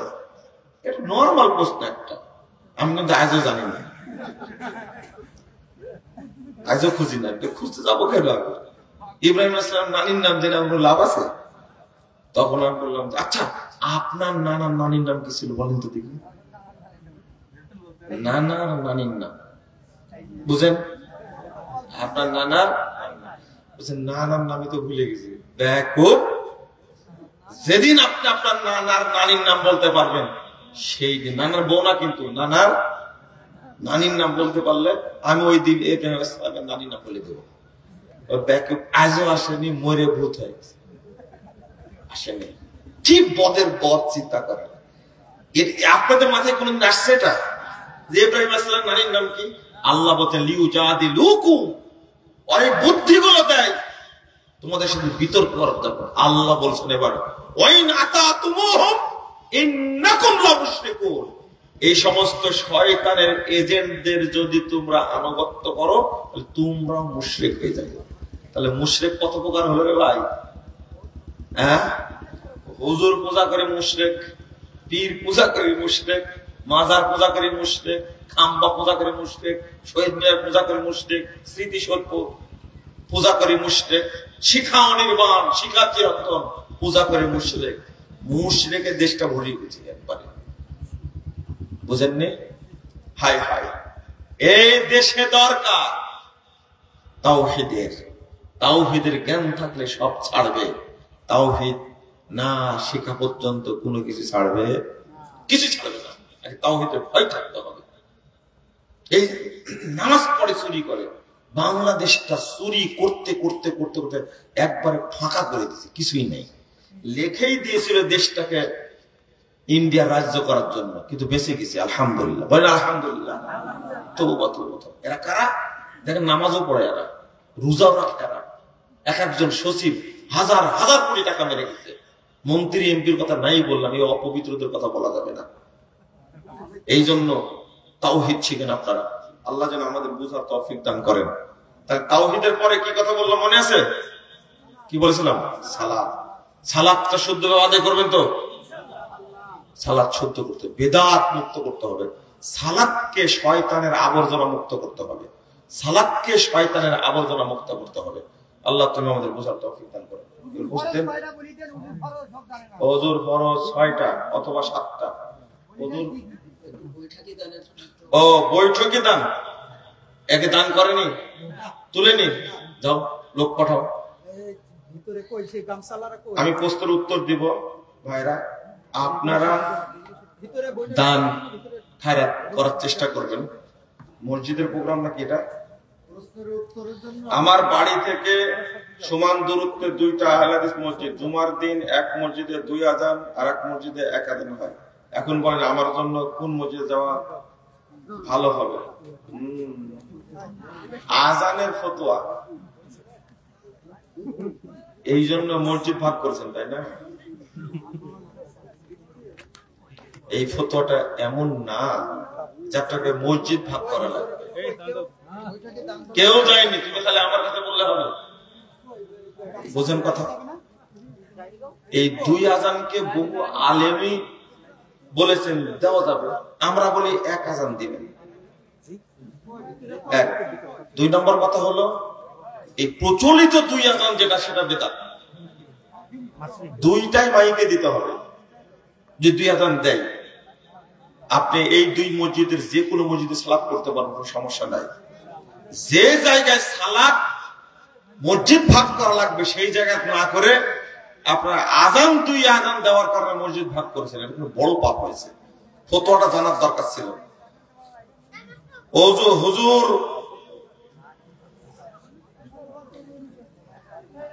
আচ্ছা শুনে একটা জিনিস বলি, এদিকে তাকান।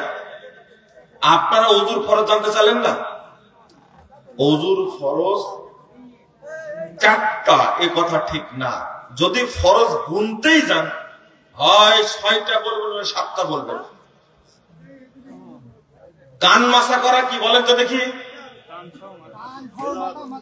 হ্যাঁ, কান সহ মাথা মাসা করা ফরজ, কিন্তু কোথাও লেখা নাই এটা। অত আসল কথা হলো কান সহ মাথা মাসা করা কি ফরজ। আর আরেকটা হলো হাত ধোয়া, মুখ ধোয়া, পা ধোয়া, আর কান সহ মাথা মাথা করা ফরজ। কয়টা হলো? 4টা। আর আরেকটা হলো ধারাবাহিক ভাবে যেভাবে বলেছেন আল্লাহ ওইভাবে দেওয়া, 5টা। আরেকটা হলো এক অঙ্গের পর পরই আরেক অঙ্গ ধুয়ে ফেলা, দেরি করা যাবে না, এগুলো 6টা। 7টা বলেছেন কেউ কেউ, আর নিয়াত করা ফরজ সেটা বলেছেন। হুজুর শব্দ বলা যাবে না। কি হুজুর, হযরত, মাওলানা গুলো বলবেন না, এগুলো শিয়াদের কথা। সালাতের শেষ বক্তব্যে ওয়াশ দি তাওয়াররুক করতে হবে। কি সব সালাতে কি এটা করতে হবে? শুনেন, তাওয়াররুকের মাসালাটা শুধু 4 রাকাত সালাতে, 3 রাকাত সালাতে তাওয়াররুক হবে।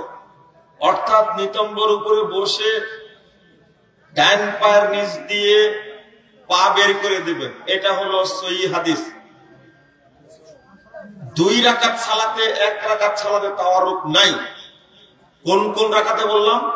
4 রাকাত এবং 3 রাকাত সালাতে তাওয়াররুক হবে।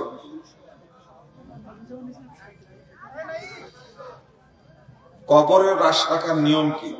কবরের রাশ কোন পাশ দিয়ে নামাতে হবে, কোন দোয়া পড়তে হবে? লাশ নামানো সুন্নাত পায়ের দিক থেকে। কোন দিক থেকে? বিসমিল্লাহ বলবেন। মিনহা খালাকনাম যে দোয়া চালু আছে, এই দোয়াটা মাটি দেওয়ার দোয়া না।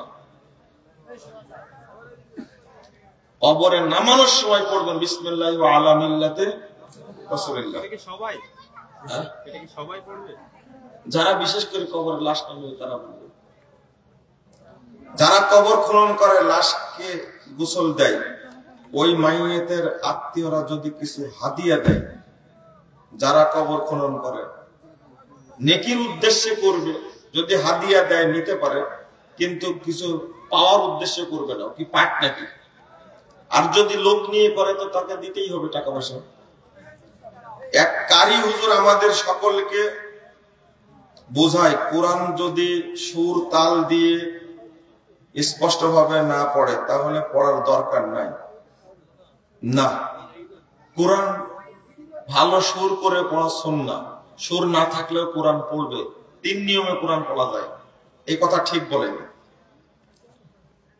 আসসালামু আলাইকুম রহমতুল্লাহ। সাহারির সময় মসজিদের মাইকে ডাকাতি করা যাবে কি? যাবে না, এটা বেদাত। কোরআনের পৃষ্ঠা ছিঁড়ে গেলে কি করব? এটা উসমান রাদিয়াল্লাহু আনহু তিনি পুড়িয়ে দিয়েছিলেন।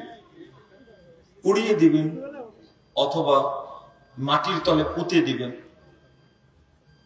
আকিকা কি 7 দিনে দিতে হবে? এখন আকিকা দেওয়া শিখেন, আপনি জন্ম নিলেন কেন?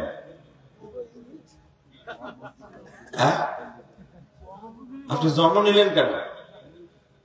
আকিকা 7ম দিনে দেওয়ার চেষ্টা করবেন। 7ম দিনে জহরের 4 রাকাত সুন্নাত নামাজ 2 রাকাত করে পড়তে হবে না, 4 রাকাত, 2টাই পড়া যাবে, কোনো সমস্যা নেই। এক বক্তা বলেছে, কেউ যদি একবার জাহান্নামে যায় তাহলে সে আর কোনোদিন জাহান্নাম থেকে মুক্ত হবে না। আমার প্রশ্ন হলো, এই বক্তার ওয়াজ শুনলেন কেন? আপনার কান পচে গেছে, আপনি একটা বেদাতি। বেদাতির বক্তব্য শোনার আগে কেউ যদি মোবাইল টাচ করে দেখি কি বলে, তাহলে জেনা করার চেয়ে বড় পাপ। আপনি শুনলেন কেন এই বক্তার ওয়াজ? এর ভাইরাস বক্তা নিঃসন্দেহ।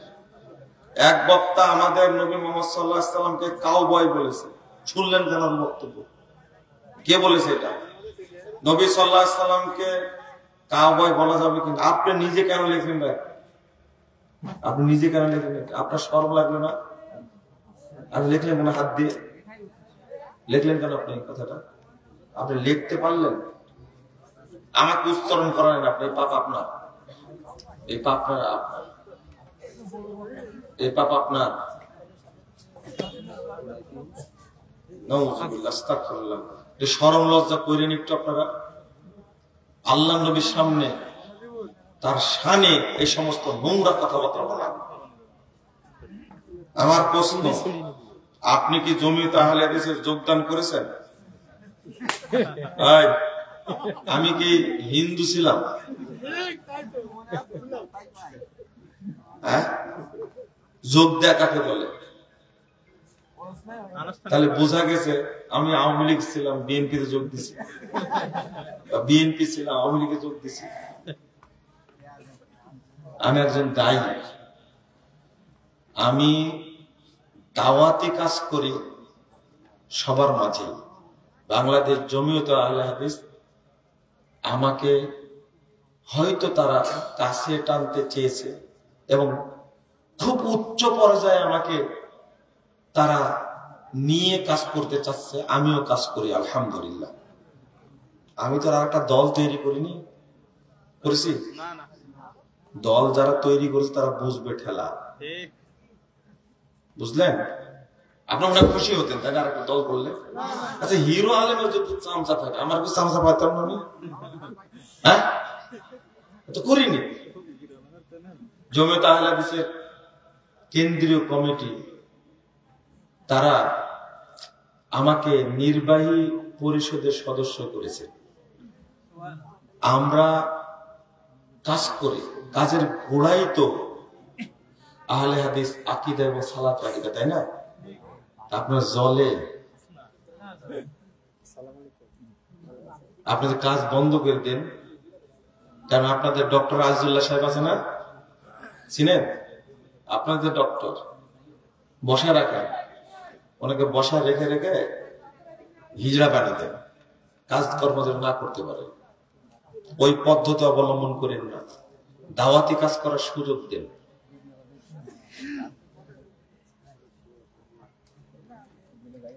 ইফতারের সময় বা ইফতারের সামনে রেখে মুনাজাত করা যাবে কি?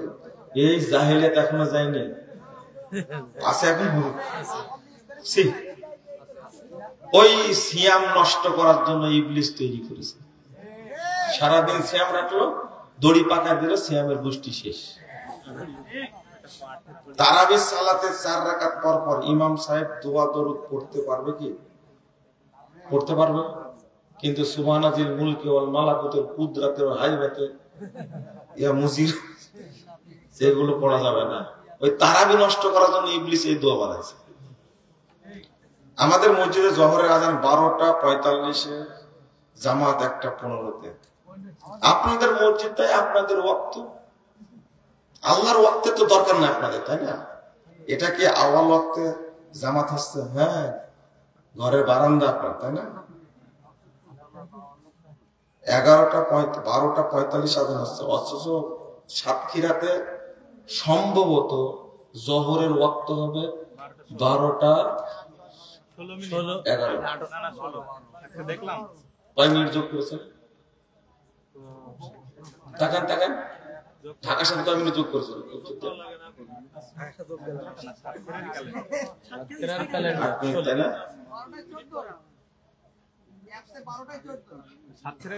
সাতক্ষীরা 12:14 না?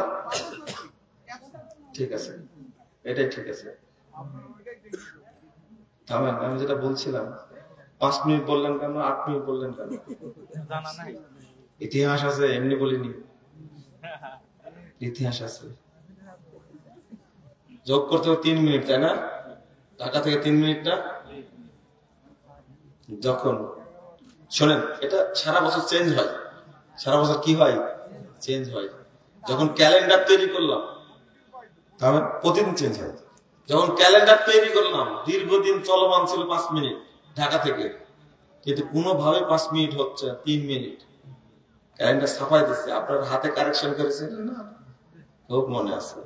এখনো 5 মিনিট চালাচ্ছেন তাহলে, তাই না? লা ফারকা বাইনা বাহিমাতিন তুকাদু ওয়ালা ইনসানিন ইয়াকাল্লিদু।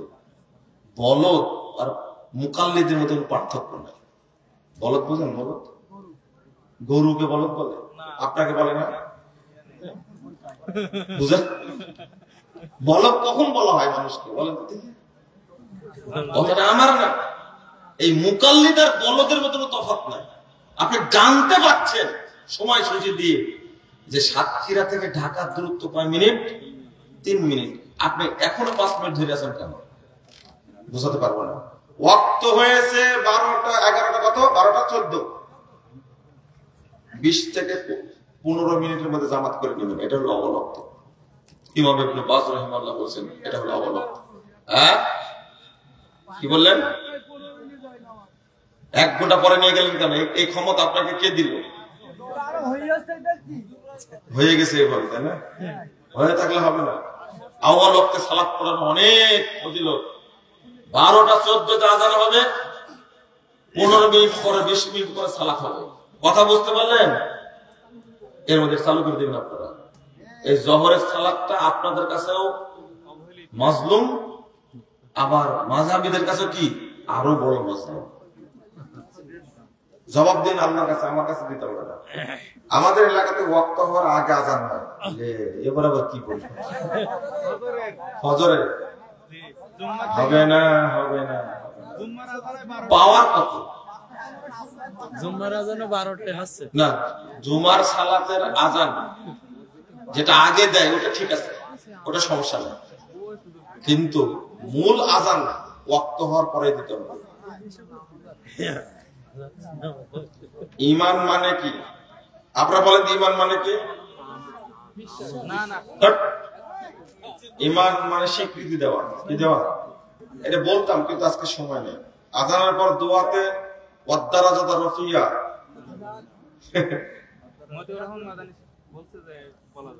ওয়াদ্দারাজাত রফিয়া আমার এটা জানা নাই, সে কি বলেছেন এটা আমার জানা নাই। তবে ওয়াদ্দারাজাত রফিয়া ওয়ারযাকনা শাফাআতুল মাল কিয়াম এটা বলা যাবে না। ইন্নাকা লা তুফলিফুল মিয়াদ বাইহাকির হাদিস, হাদিসটা মুনকার, এটা বলা যাবে না। আকীদা মানহাজ শুদ্ধ এমন কয়েকজন আলেমের নাম বলেন যাদের বক্তব্য শোনা যাবে। আমি বললে কি শুনবেন? না না, আমার বক্তব্য তো আপনারা শুনেনি না, বলবো না।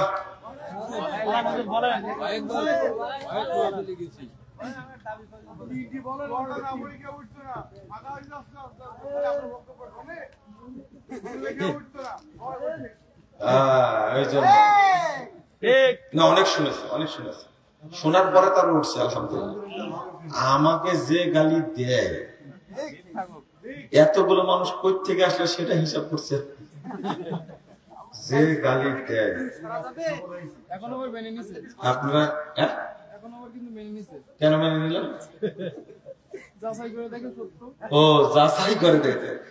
গতকাল একজন বলছে 8 বছর থেকে গালি দিচ্ছি, এখন মাফ করেন। আমরা যে এটা ক্ষমা চাওয়া লাগবে না, আল্লাহ মাফ করে দিন। কয় বছর লাগছে ওর বুঝতে? 8 বছর। আপনারও লাগবে অন্তত 5 বছর, তারপরে বুঝবেন। সব বলে যে সব জায়গাতে সমস্যা, আর আমারই নাকি সেই সমস্যা। আমার সমস্যা কিছু নাই, সমস্যা আপনাদের। আপনি বানাইছেন কেন? একজন আজকে সকালে বলছে আজীবন বলে আসছি মা সালাম, আর আপনি এটা তো ভুল ধরছেন। না, এটা ওয়াস সালাম বলা লাগবে, মা সালাম বলা যাবে না। এখানে সুবিবাদ ঢুকছে, কথা বুঝতে পারলেন? আলোচনা শুনবেন, বড় বড় আলেম যারা আছে, শেখ মতিউর রহমান মাদানী হাফিজাহুল্লাহ, তিনি সুন্দর আলোচনা করেন, আপনারা শুনেন, মানহাজের উপরে আলোচনা করেন। আসলে এই কথা বললে কারোর নাম বাদ পড়ে গেলে আবার নারাজ হয়, কষ্ট পায়, বুঝতে পারলেন? আমার এক উস্তাদ আছেন আখতারুল আমান মাদানী, কুয়েতে থাকেন, ভালো আলেম, শুনবেন আপনারা। আমার মানহাজের ক্ষেত্রে বেঁধে যায়, বুঝছেন, সবার নাম বলা যায় না। শেখ ডক্টর শহীদুল্লাহ খান মাদানী সাহেবের আলোচনা শুনবেন, আলোচনা শুনবেন, ডক্টর মুস্তাফিজুর সাহেবের আলোচনা শুনবেন, কথা বুঝতে পারলেন? আহলে হাদিস ইতিহাস ঐতিহ্য নিয়ে খুব আলোচনা করেন, এই জন্য তার কথা বলি আমি। এইভাবে কেউ আলোচনা করতে চান না। তারপরে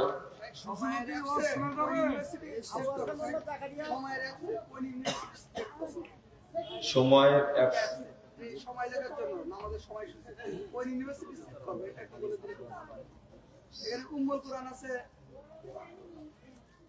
উম্মুল কুরা মক্কা অ্যাপস, এটা শুনবেন, ঠিক আছে? উম্মুল কুরা অ্যাপস। আরবি শিক্ষার জন্য মাইকে ডাকা যাবে কি? ডাকবেন, ওদেরকে শিক্ষা দিতে হবে। আমিন বলবো না, আল্লাহুম্মা আমিন বলবো। আমিন আমিন। ফিতরা কতটুকু পরিমাণ দিতে হবে? আমরা 2.5 কেজি করে মাথা পিছু 2.5 কেজি দলিল দিন, 3 কেজির দলিল পাওয়া যায়, 2.5 কেজির কোনো দলিল নেই। যাদের দেশে কেজির মাপ, তারা ফতোয়া দিয়েছেন। আপনারা যখন চাল দেওয়া ফতোয়া দেওয়া শুরু করেছেন, তারাও 30 বছর আগে শেখ বিন বাজ রাহিমাহুল্লাহ বলে গেছেন ফিতরা দিতে হবে 3 কেজি চাউল। কয় কেজি? 3 কেজি। সৌদি আরবের বোর্ড বলছেন 3 কেজি, বর্তমান যুগের আলেম বলছেন 3 কেজি, আর আপনারা শুরু করছেন কয় কেজি? 2.5 কেজি। খাদ্য বস্তু দ্বারা ফিতরা দিতে হবে। বাড়ির পাশে মসজিদ বাদ দিয়ে